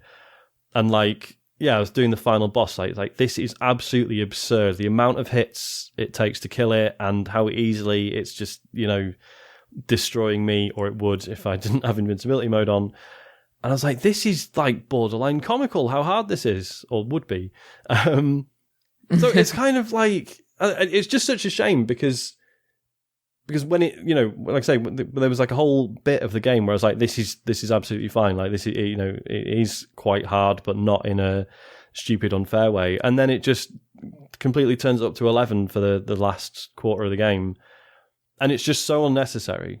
Like, and it just buries all the cool, interesting things that the game does, like, you know, like the world building, the way you sort of, you know, you're finding pages of this instruction manual and you're sort of interpreting, like, you know, bits of it are written in English, but then other stuff is in this other language. And yeah, you're sort of piecing clues together, figuring out where to go, and you know, that stuff is all so fascinating. Like, and the game is beautiful and the soundtrack is incredible. But yeah, like I say, this last bit of the game, I was like, I'm just sort of sleepwalking through this now because I've had to put invincibility mode on. It's making the combat just boring because I'm not having to think about it. It's just, yeah, really, really strange. Like, there are so many things I love about it, but I just don't understand the choice they made with the difficulty. Really odd. What about like the puzzles and stuff? I heard on another podcast they were talking about how obtuse they are, but in a really good way, and like almost in a Fez way. You need a notepad, and they're like, "What does this really mean?" Did you experience many of them? Yeah, I mean the puzzles are mostly like, so like for example, there's this one area, and you sort of realize you've got to like activate these statues, right? And it's just really enjoyable because you look at the map and it's like, oh, okay, that's the basic layout, and then as you're exploring, it's like, okay, like a bit of a building has fallen off here and is blocking my path. So you sort of, it's not so much a puzzle as just this like navigation challenge, right? You could sort of going like back to the map and be like, right, okay, so assuming that is now inaccessible, what's another way I could get round there, right? Mm-hmm. And that stuff is so much fun. And as I say, like, I haven't like started translating the language yet. I've looked up like a sort of preliminary guide, right? Because I don't think, because it's not just like a letter replacement cipher, right? Like with Fez, like it was relatively easy because it had this made up language, but it was just like, oh, well, this symbol is A, this symbol is B, this, you know, etc. Yeah. And there was that bit in the game, wasn't it, where it had like, you know, the quick brown fox jumps over the lazy dogs. And so once you found that, you'd be like, okay, that's the alphabet. Got it. And you could translate the rest from there. Whereas this is like, so there's these impenetrable. Yeah, there's like these symbols where it's like, okay, so sort of the inner markings represent like like it's phonetic, right? So like the inner markings are like the vowel sound, and then the outer markings are the consonant or something like that. And so yeah, like people are having loads of fun translating that, and I like, knowing that much, I should try and do it myself, but obviously it's all online if you want to just look it up. Like, I'm going to persevere and see, as I say, so I've seen an ending, but it's clearly not a good one. So I am going to persevere because I like the little fox guy and I want him to have a nice ending. But it's just such a shame that, like, you know, I didn't even get frustrated with it. It was just so obvious that I just hit this brick wall of difficulty, and I was like, fuck this. Like, invincibility mode is going on. There's something about that, though, that I'm curious as to if the story, I mean, there is, you know, one of the indie darlings I remember that I think everyone knows as an indie darling is kind of like Undertale, and that game becomes phenomenally difficult if you play it in a certain way. I wonder, and I don't know if this is the case with Tunic. I mean, to be fair, the more I've heard you talk about it, the more I want to try it myself, because I'm the type of person who spent, I want to say, 14 hours on Ornstein and Smaug in Dark Souls, refusing to go back and level any more or get a new weapon or summon anyone. I did it by myself. I love the brick wall. There's no need to rub it in. I mean, I may have summoned, and it I totally may have kind of tainted my entire experience. I've never summoned in a Dark Souls game. I can't bring myself to it. I mean, geez, so you don't have to go that hard. Fine. No, pro gamer over here. It really is. Like, I think it might be because I don't know. I'm really stubborn. And I had an audience watching, and I just kind of wanted to prove it to them that I could do it. You know. But yeah, like, I think, the more I've heard you talk about it and how difficult it is, I want to kind of see that and see if I can work it out and cry about it in my sleep. Oh, you totally should. Like, if it sounds like the sort of thing you'd find interesting, like, because obviously it's really nice, because essentially what it's doing is it's trying to recreate the magic of like importing like a Japanese SNES game, right, back in the day. So like obviously the language in the manual is mostly made up, completely made up, with bits of English sort of here and there, so you can interpret some of it. But it's obviously if they'd used like another real world language, that would be cheating, because people who can just speak that language would be like, oh well, I know what it says. The whole point is it's supposed to be like you've got to work it out yourself. And in that sense, like that is like really interesting. It didn't need to be as difficult as it is. I mean, maybe you'll play it and do it all without the cheats, and then I'll feel really bad. But who knows? So yeah, I don't know if that's a recommendation or not. I mean, yeah, your mileage may vary, I guess. The other game I've been playing because it was free on the Epic Store, and I think it will be still when this episode goes out, Borderlands 3, which is, like 2 years old now, I think. 2-3 years old, yeah. So I never picked it up at the time because I loved the first two, but I think just when it came out, I just didn't have room in my life for a very long, RPG shooter. And I probably still don't. I reserve the right to not finish this. It was free, and I thought I may as well try it. And I'm like 2-3 hours in, and to be fair, I am really enjoying it. It looks incredible. I don't know why I'd never, obviously, like I've seen screenshots and videos of it, but somehow playing it myself, it's like, oh no, to be fair, this really like just further nails that, sort of comic book, cell shady, style. Like it looks beautiful at times. And the sound design's incredible as well. Like they really nailed, because obviously you spend so much time like going through containers and grabbing like cash and ammo and new weapons and stuff.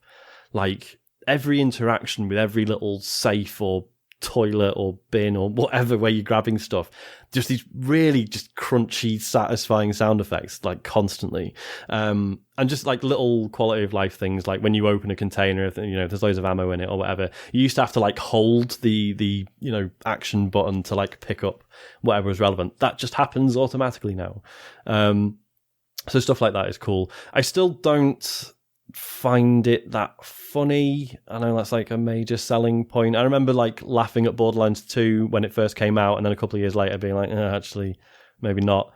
It's fine. It's quite amusing in places, but I know the humour hasn't really landed for me. But see, that's the problem. I can't get over the Randy Pitchford connection. Well, there is that as well. Yeah, Randy Pitchford being a weird, possible creep. Yeah. That is a factor. But, he probably didn't do much to do with the game, right? Obviously, like several hundred people worked on it, and they might all think he's a twat as well. Who knows? So, yeah, for free, I really cannot complain. I know, like, when it came out, a few people were upset that it wasn't on our Game of the Year list and stuff. So to those people, I apologise. You're right, it's very good. Several years on. But what you played so far, would it have been on your Game of the Year list? Probably not. But we'll see where it goes, because obviously I'm still in that, that early, like still in like the setup phase, right? I've only just got to like the main hub area and stuff. So yeah, I don't know. It's weird. It's one of those games where on the one hand I'm like, hey, this is brilliant. It's just like dumb, enjoyable shooting stuff with the occasional, sort of. There are RPG elements. It's not hugely in depth, but occasionally it's like, right, let's look at what guns I've got and actually figure out what I should be using and look at the stats and the abilities and everything, and that stuff is really fun. But yeah, it's like sometimes I'm like, this is great because it requires basically no thought and there's not a huge amount to it, and then other times I'm like, oh, this is just kind of it, and it'll just be like this for 80 hours. Do you know what I mean? It's sometimes that's a good thing and sometimes it's not. And I don't know where I'm going to settle overall, but I'm definitely going to crack on with it. But as I say, the idea of finishing it seems like a very distant goal. But then if I do, there's shitloads of DLCs come out between now and when it first came out. So there's plenty to get into if I do want to. So this is definitely one of those games where you don't need mates. You could just blast on your own and have fun. It's not like you need to play in a group of 4. Yeah, it's totally like, there are abilities for your characters where, so like I'm playing as this character who is the gunner, who is basically D.Va from Overwatch. She can summon a mech and just stamp around in that for a bit and unleash hell. But so there's an ability where it's like, oh, it adds like a passenger slot, right? So someone else can hop on the back and shoot people as you're stomping around. But obviously I know I'm mainly playing, well, probably entirely playing it solo, so I'm just not going to get that ability. I'll just skip that and put my points elsewhere. So there's like a bit of like management in terms of like, well, I know what abilities I'm not going to focus on because I know I'm probably not going to play with other people. So yeah, other than that, like, yeah, you can totally play it on your own. It's fine. And that's it. He does it nice. I feel like I didn't play the first one. I feel like this series has gone now. I can't see what it's going to do to suddenly, make me get involved. It looks fine, but I just, it's probably not it's for free me now. £0. Yeah, I've downloaded it, obviously, because it's Epic Game Store, but yeah.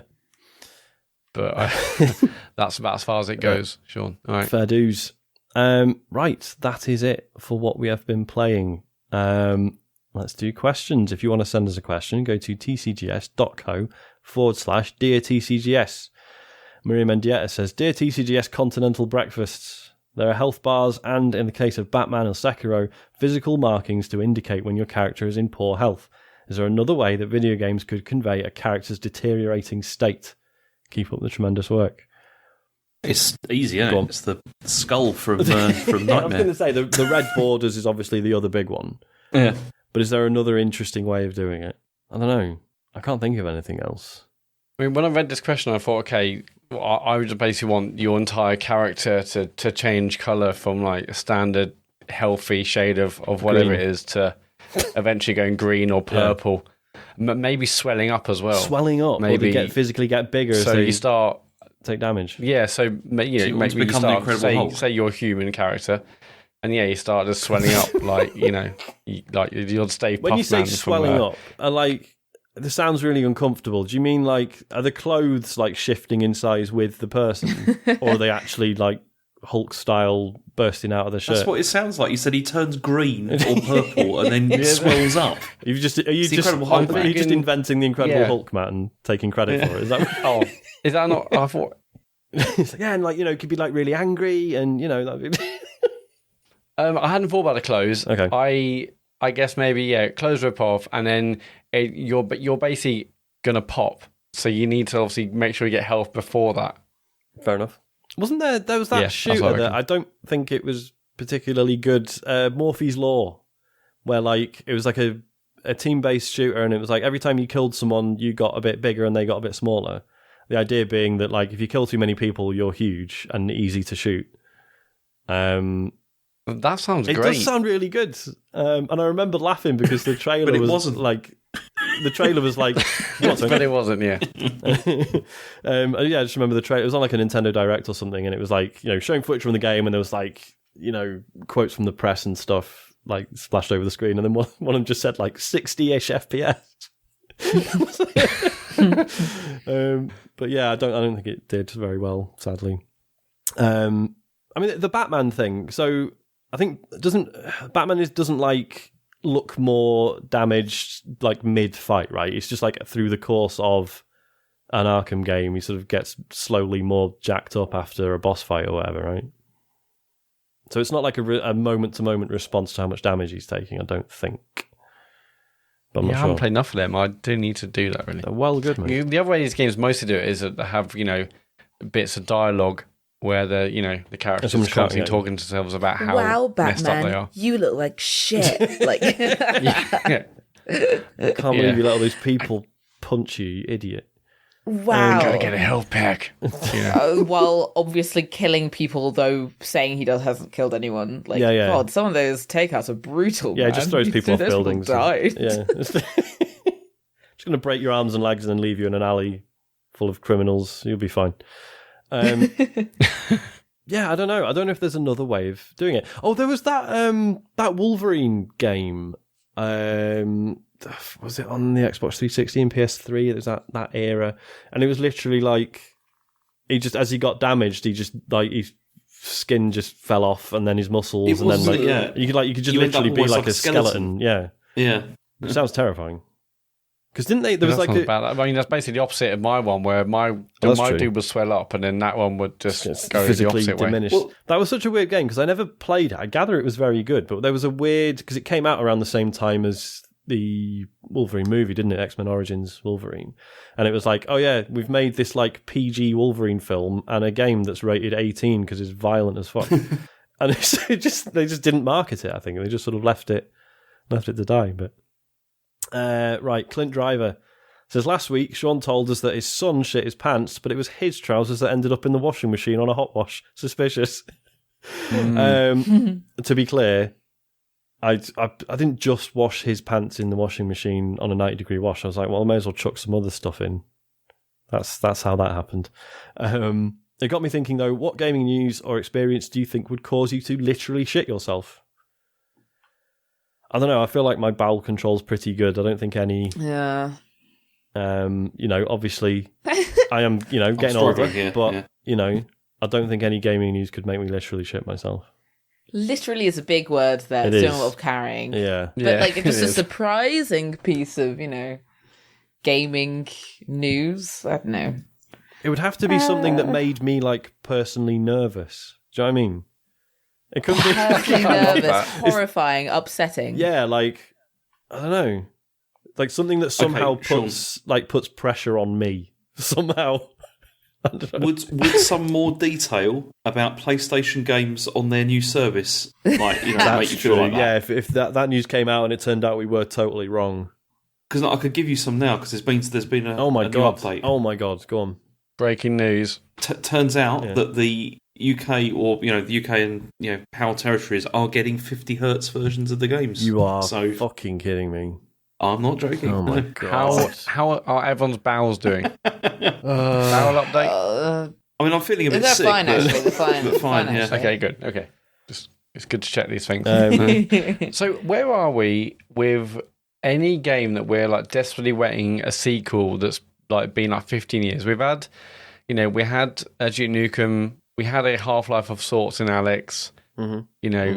Like what's the next big game where we're never gonna get a sequel or people been waiting 10 years? Have we hit them all? I mean, we had I the want another Shenmue Portal. sequel. I want another Portal. yeah, that's fair.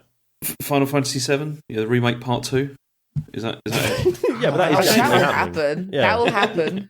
Is it gonna Eventually. happen? It's I mean, We I want it to happen. we now know Yeah, that I mean, Square. they literally talk about that kind of stuff last week, saying that they weren't explicit about remake part 2, but they said we're going to get some Final Fantasy VII update news in the coming. I think they said in June. Yeah, like I think what But we've none of them learned. are on the same scale of like, where's that Duke Nukem game, or Yeah, like where's Half-Life 3, where's the new Shenmue? Like, have we run out of them? There must be another game in that kind of ilk. I That's don't know. I was going to say, I mean, the thing we've learned about Square Enix is you're either like you can have infinity money and time to make your game, or you're getting sold off. It's one extreme or the other. So I'm pretty sure It this is. part 2 of the remake is going to happen. It's just a case of when we get it. It might be 10 years from now, but who knows? Maybe another Grim Fandango. That would be fun. Ooh. That would be like whoa, like another story set in the Grim Fandango universe. I was going would to be say, fun. yeah, I like where like would that. you go with it? Because it couldn't be the same. Well, Yeah. at least some of the same characters, I guess. But Yeah, you couldn't really go with Manny or anything like No. that. But if you could go with another kind of agency worker or another business within that world would be interesting because it's kind of the thought is that there are like it's a whole universe down there, right? yeah, and like I would actually like a game where you are just the travel agent and you're just getting on helping people get to the travel agent. afterlife, like without it, Like Papers, Please, but Grim Fandango. Yeah, You got it. absolutely. Like you get your little case file, like right, here's this person, here's how awful they are, and you've got to try and sell them a good travel package. Yeah, I'd love that. if I think about the game I'm most eagerly awaiting, it's definitely GTA 6. But again, we know Is that's it? happening, don't we? Right? That's basis. Yeah, 'cause I'm inevitable. Well, I mean, I've always been immensely excited for a new GTA announcement, and I feel like that they're obviously I think they're few and far between. I mean, isn't GTA 5 like 9 years old now? I think it's a decade older. 3 generations later. So, like, you know, to see that first trailer, that first bit of news, I mean, I'm not saying quickly run to a cubicle, but I'm saying I'll be pretty excited. I suppose, like, again, we know it's happening, but a new Armored Core is in development, and like at least I know it's definitely coming out. But I suppose the anxiety is whether or not people will give a shit, because like Armored Core, like in the West, has always been received fairly poorly, and then Dark Souls happened. And then I was like, right, cool. So next time they do Armored Core, everyone will be like, oh, it's the Dark Souls guys. This is probably going to be good, actually. And then, Armored Core 5 came out and still no one gave a shit. So I genuinely don't know what the vibe is for a new Armored Core. Like, will people care now because it's FromSoft or not? I don't know. I still only think that people cared about FromSoft with Elden Ring. Yeah. Like, if I'm being honest, like, if someone was to say, name one of the best games on PlayStation ever made, someone like in games might go, oh, probably like Bloodborne. But the average population, they have no clue what Bloodborne is. Yep. Like, that really is quite a niche game still. Like FromSoft and its like ethos is so weird that a lot of people have been sort of like warded off it by its difficulty. But I think with Elden Ring and like how that did, maybe something from software that's even more niche will have like a better chance now. Yeah. Sean, you know what I need to do? Go on. Armored Core, free to play on mobile. Fuck yes. There you go. Sign me up. No, it's not that. Just say Armored Core, something George R.R. Martin. Oh, yeah. Well, this is the thing, because the rumour was that James S.A. Corey of The Expanse fame did some work at FromSoft a couple of years ago. So the theory is they worked on whatever this Armored Core game is, which is my version of having George R.R. Martin work on. But he needs 2 like letters in the middle of his name for it to be the same effect. Yeah, it's never going to work, Sean. Yeah. Just get George in. He can be like, yep, and then I say, no, just get him in the building for a day and say he was, kind of associated with it in that he was in the building when the game was being made. Yep. Put that on a bus. Done. Yeah, 20 million. That's literally it. That's what we need. It's like when the Beastie Boys got Kerry King to do that solo on No Sleep Till Brooklyn. It's basically that. Just like it's exactly he'll come that. in exactly that. Wasted for an afternoon and just be like, I don't know, fucking here you go. How's this? And everyone goes, yeah, that's amazing. Cheers. That's what you want. Done. Lou says, hi there. I'm a long-time listener, first-time correspondent. In fact, I think this is the first time I've ever written into a show of any kind ever. Let me take this moment to say thank you for all the work you do in bringing us such a wonderful oral, as in AURAL, experience every week. Now to my question. I recall in my youth playing Streets of Rage and thinking to myself, one day, Lou, you'll play a game like this and all the enemies will be completely unique to each other. All of them will have their own names and they'll all look different. Alas, I was wrong. We still haven't had that. So what hasn't gaming achieved yet that you thought it would do when you were younger? This is easy for me, and it's similar. It's like I always thought, the crowds in FIFA, that will be every single person will be different, looking different. They will look as realistic as they do at real life football grounds. And no, that's still not the case. It's still Matt, for obvious reasons. Have you not seen eFootball, Matt? I mean, they're works of art. Like there's people in the crowds. Well, the thing, like I said, it's an interesting example because it's not that we couldn't do that. It's just that it's just not really worth the what is development the point, time, right? Yeah, the performance that hit just to do that. Yeah, it's such a sacrifice for something that most people aren't going to look at. Yeah, so it's just like I've realised we're never going to get to that point. It doesn't matter. I mean, obviously consoles now are incredibly impressive, and especially compared to just 5 years away, let alone 10 or 15, 20 years ago. But like, but for that real reason, we're never going to get to that point where we have lifelike crowds, because why would they possibly put all the kind of kind of performance like power and whatnot rendering into the crowd, for Christ's sake? I have to say the Hitman games are still weirdly impressive in terms of like crowd simulation. Yeah, like even like Blood Money still looks better than like just in terms of the sheer volume of people and making them look different enough. And also letting you like navigate through them without it being a pain in the ass. Yeah, there was that level, the club level in Hitman 3. There's a massive crowd in the middle of that you can sort of like weave in between. I'm like, this is actually easier than real life. This is nice. This is better than real nightclubs. See, the thing with the Streets of Rage stuff is when I played it as a kid, I always just thought, okay, they're all part of the same gang. That's why they got the same name and they look the same. That's what it's about. Yeah. It's right. You invented headcanon. Yeah, basically, that's what that's about, and that's why it's the same as Streets of Rage 4. You know, it's also like that. Yeah. I think mine would be. Oh, sorry. Oh, sorry. I was just going to say batteries and controllers. Please last more than 30 minutes. Like that's it. That's all I wanted. Impossible. That's kind of what I would want out of. I mean, I think it's just batteries and phones. Batteries and typically everything. They're the big thing that feels like it holds back just the full potential of like a lot of hardware and stuff today. Yeah, totally. Where are you, Imogen, on the whole PlayStation charging it versus Xbox for using physical batteries? I've never owned an Xbox. I've only ever really played Xbox games on PC.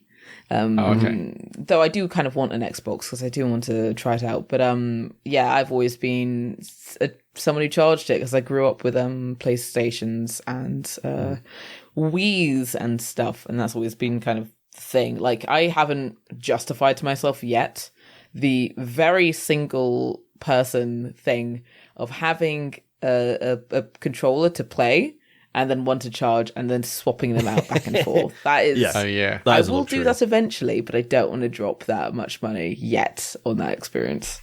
Yeah, fair enough. I think my answer is people used to dream of like when online games obviously becoming a thing, and then I think people thought there was going to be loads of like interesting like cross genre stuff. So like you could be playing like a strategy game where you're looking at a map and there's all units and you're telling people where to go, and they're all real people in tanks and fighter planes, and then they're all playing a flight sim or a first person shooter, and obviously we've kind of seen that with EVE Online tried it with what was it called? They did the FPS, and they're doing another one, right? I think they're having another crack at it, and that sounded amazing. Like, the whole point being that you'd like fly around in space and you might like transport troops to a planet to do like a ground mission. And then that would be other people playing a completely different game that would then influence what happens in EVE Online. Like super ambitious and really interesting stuff. But I seem to remember that, their first go at it was pretty bad. So that hasn't really happened yet. Right, Alex79 says, "This TCGS cogs in the machine of life." I don't know how I feel about that. Feels weird. I like that. Okay. We're important cogs. We're not just any old cogs. Though? Are we? Or are we just another brick in the wall, Matt? Do you know what I mean? Oh, good point. But without us, then life would fall apart. That's true. That's absolutely correct. It says, "My middle son will be 7 in a few weeks and has recently become obsessed with Pokemon. He's currently eyeing up Pokemon Snap or Pokemon Legends Arceus for his birthday, and I wondered which you'd recommend as the better game. He's pretty competent with a pad, having completed Mario Odyssey, the 500 Moon Challenge is off his plate, Matt.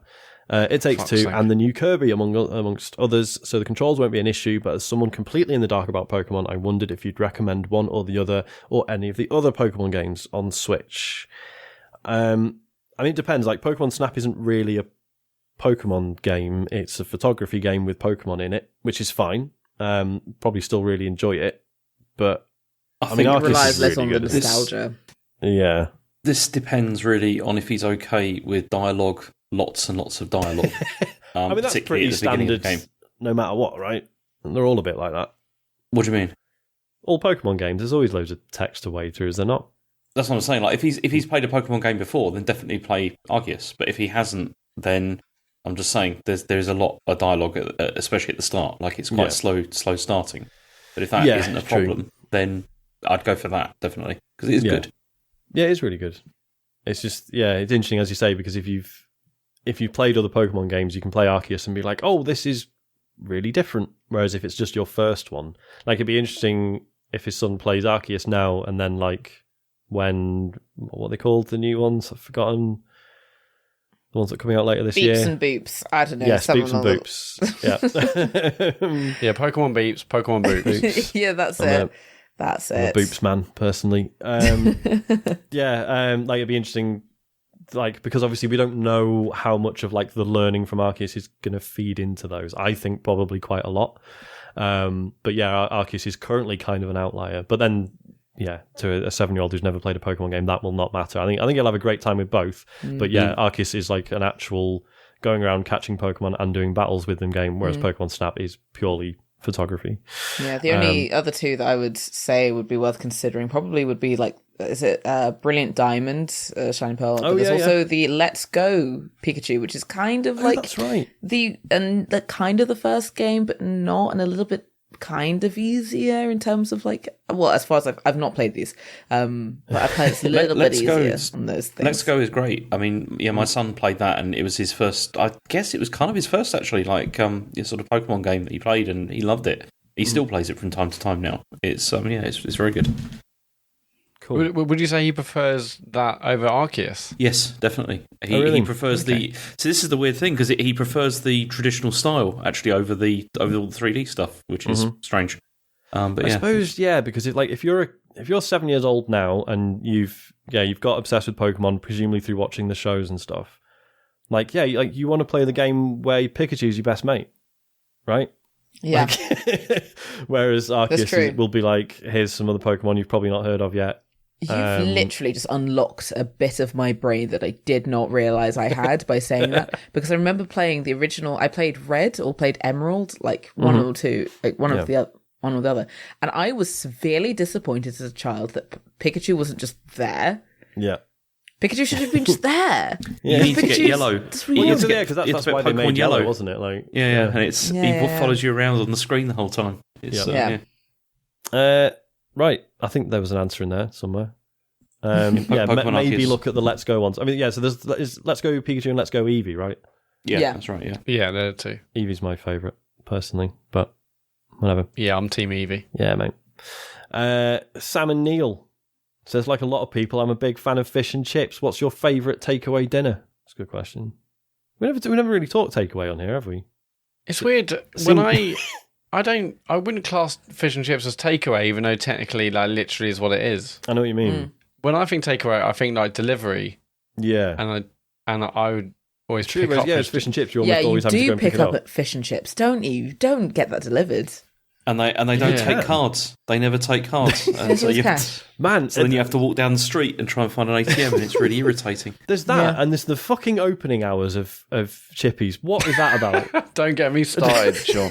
It's a Tuesday. Of course they're not open, Sean. Exactly. What the fuck? It's between 2 p.m. and 6 p.m. Of course they're shut. They're just weird. Very odd.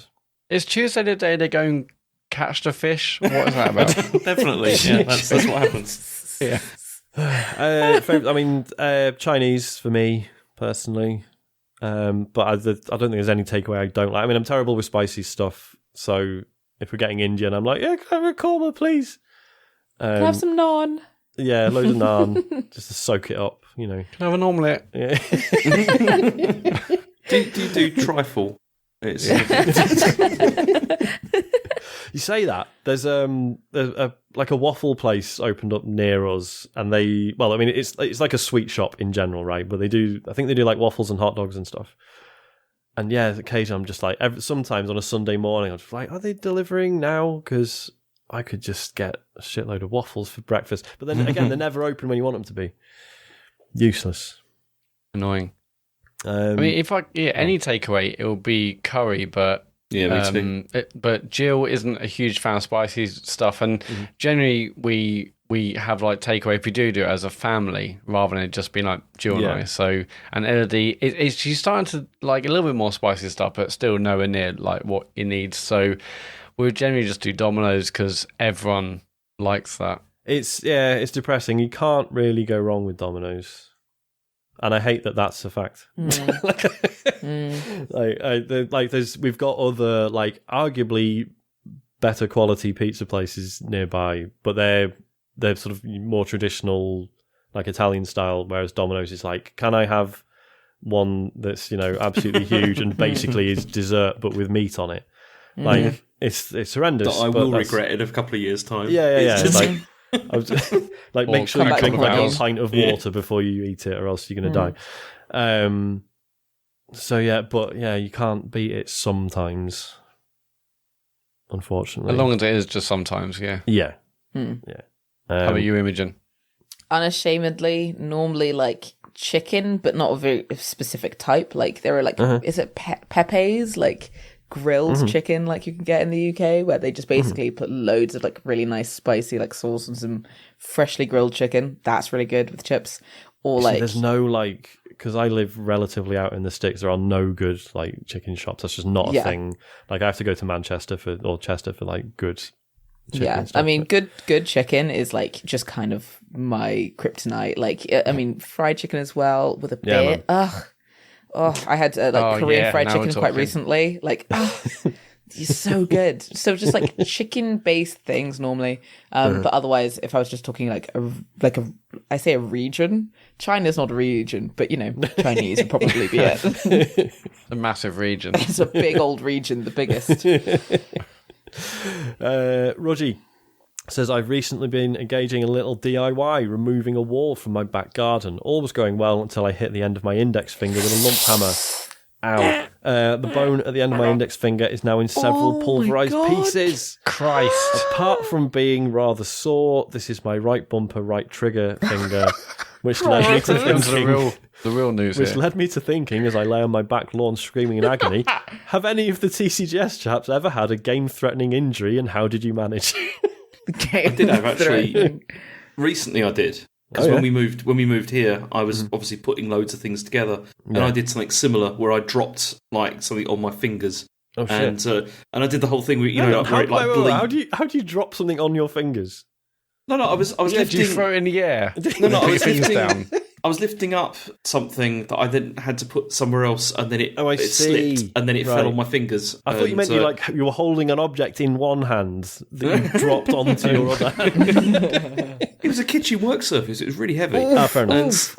And it went, and it did the thing where it's like, you know, it was bleeding underneath my fingernail, you know, and so then it's all like goes horrible, and it goes black, and then for ages it was quite painful to play some games, and in the end I pulled off my fingernail, and it was horrible. And this is the worst. Yeah. Because they always say it's like eventually the blood gets reabsorbed into your skin, but it was it had been 3 months, and it wasn't. So I was just like, I've got to get rid of it because it's gross. And it's fine now. It's all right. I wish I hadn't read this email. I was going to say, I mean, Matt, it looked like your fingers when you went to the My Chemical Romance gig. It was rough. Okay, wait. You mean cool? It looked cool then. Cool. Yeah, very it looked cool. cool. Yeah. Okay, good. I don't think I haven't. I mean, I've had like RSI from playing Destiny too much.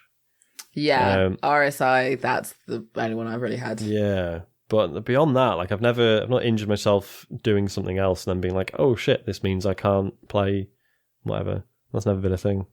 Yeah, I went, so when I was much more active on Roll Mock Forum, every year there was a big bath meet, and actually that's where I met David. Yeah. One year, in one of the hostels where everyone was staying, you know, everyone's downstairs at God knows what time in the morning, drinking and dancing or whatever, and I saw a light on the wall, and I like put my hand on it. I don't quite know why, and it was absolutely ridiculously scalding hot. I had a massive blister like in the inside like palm of my hand, but I was really embarrassed to like tell anyone about it for some reason.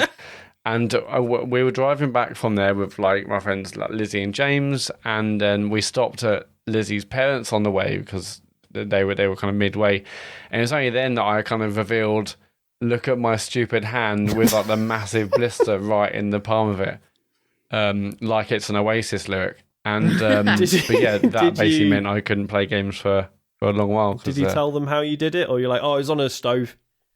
No, I did. I was like, you know, that red hot light.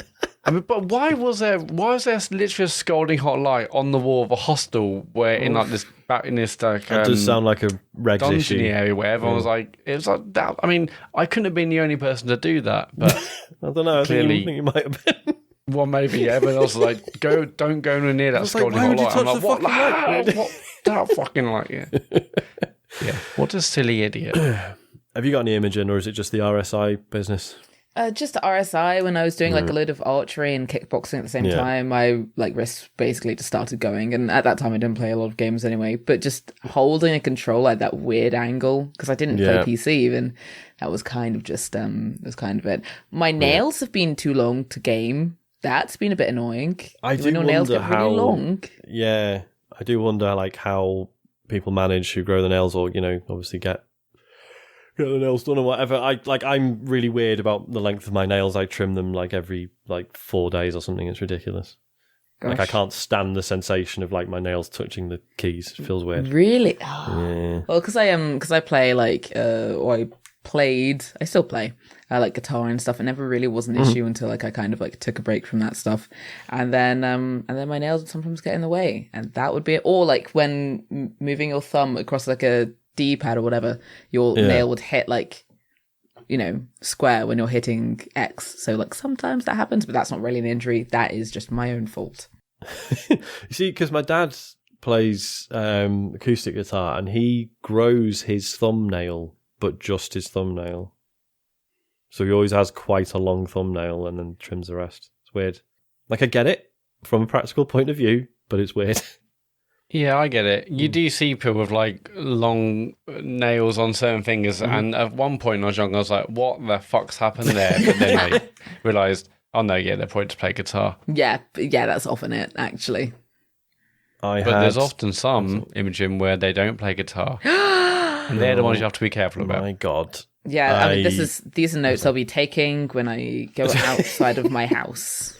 Thank you. Yeah. I might have told this story before. I had a friend when I was a kid who never used to cut his nails, and then we were going to see Godzilla in the cinema. I can't remember what year that was. It was one with Puff Daddy on the soundtrack, when he was called Puff Daddy. Okay, yeah, so what, the 60s? Yeah, ask your parents.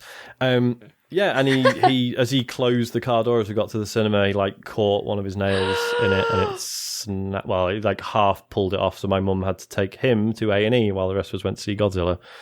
That is grotesque. Yep. Pretty bad. I will one day use that as a cautionary tale for my own son, because he doesn't let us cut his nails either. Oh my God. When I think he can handle the trauma of that story, I'll be like, okay, this is why you need to cut them. And that's why you always leave a note. Right, last one. MD Krabuffs says, what is your biggest complaint? Where do I start? It's You've got to pick one, man. What's at the top of the pile? I have no idea. I've got just tons. I don't know what to give. I mean, it's got to be something really petty, right? It's not something like actually an actual genuine grievance is sort of isn't going to be funny enough. Like, in public toilets where they have the quote automatic flush, but it's like a sensor on the wall.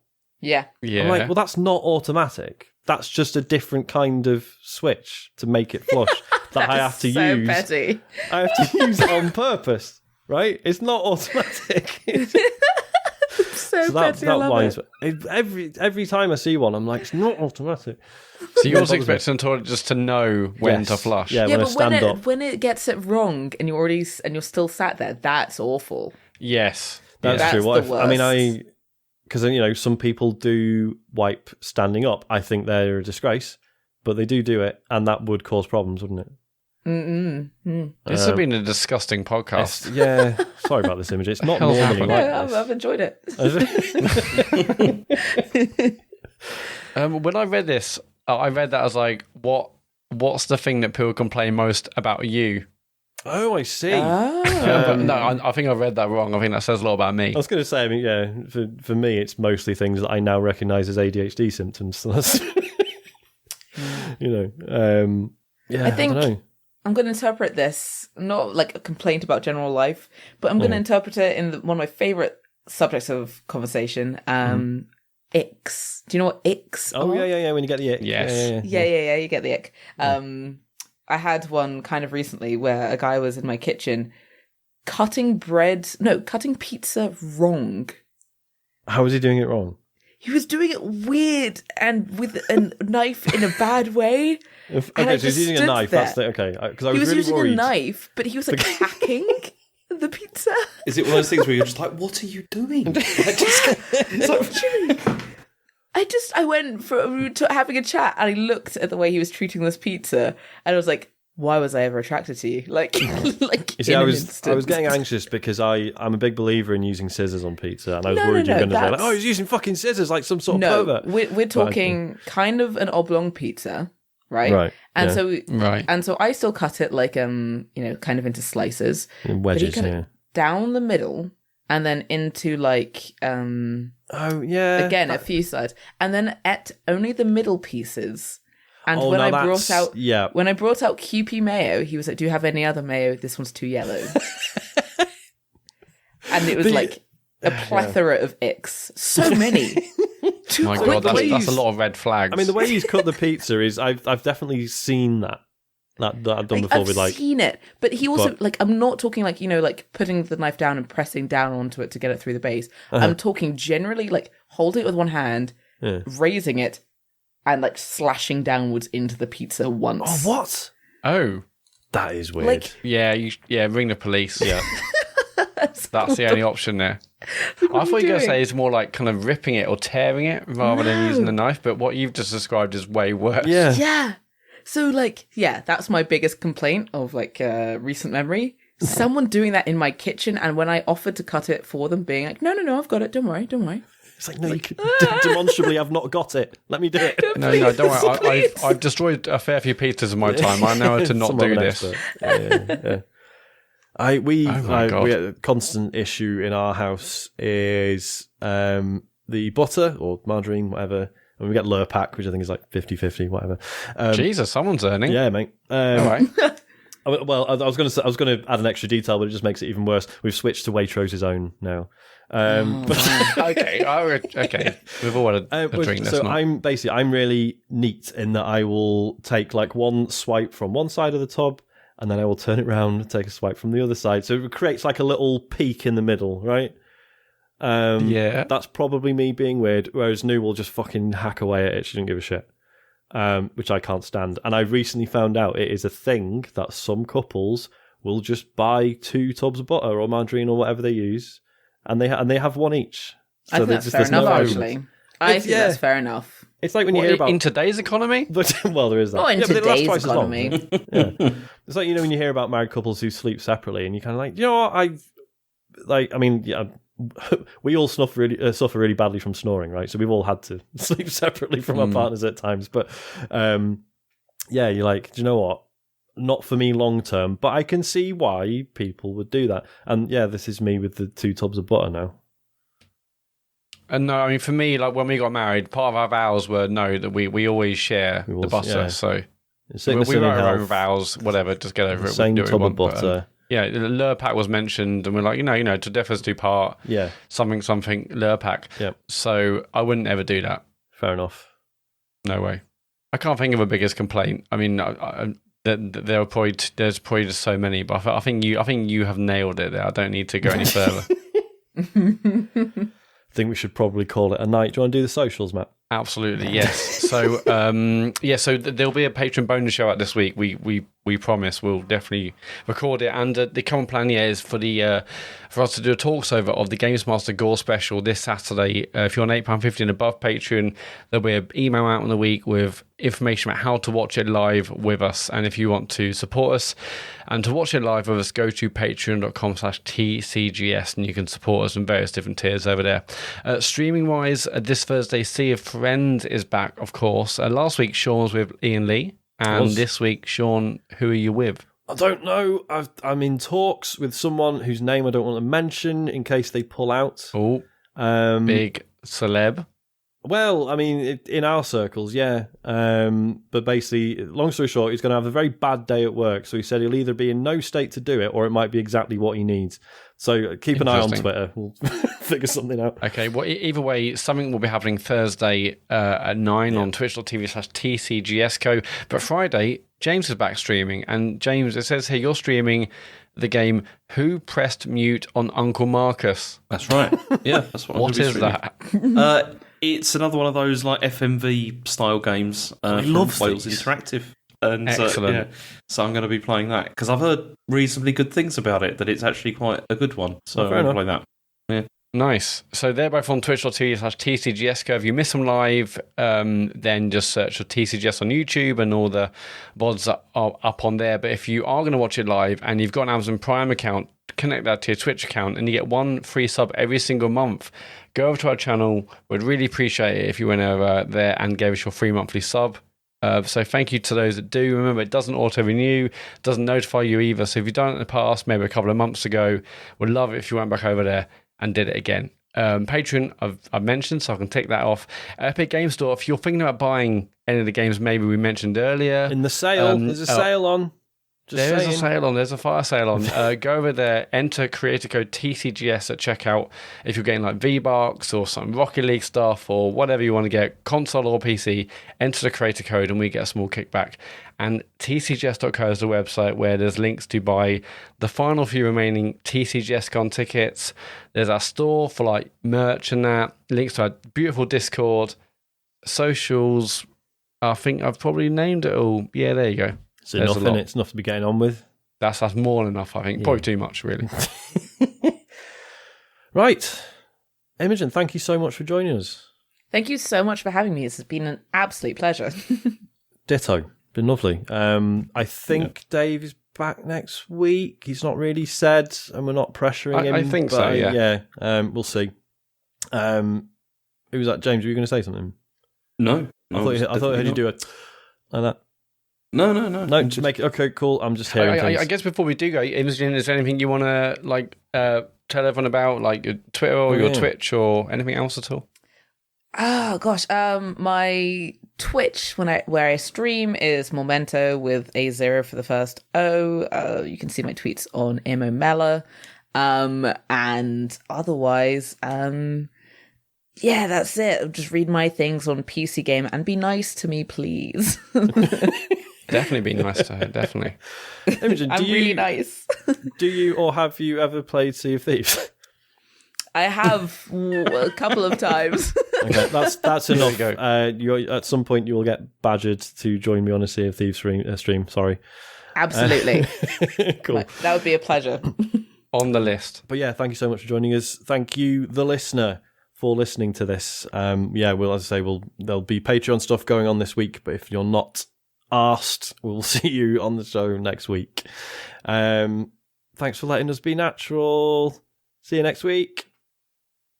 Bye, everyone. Bye-bye. Forgot any.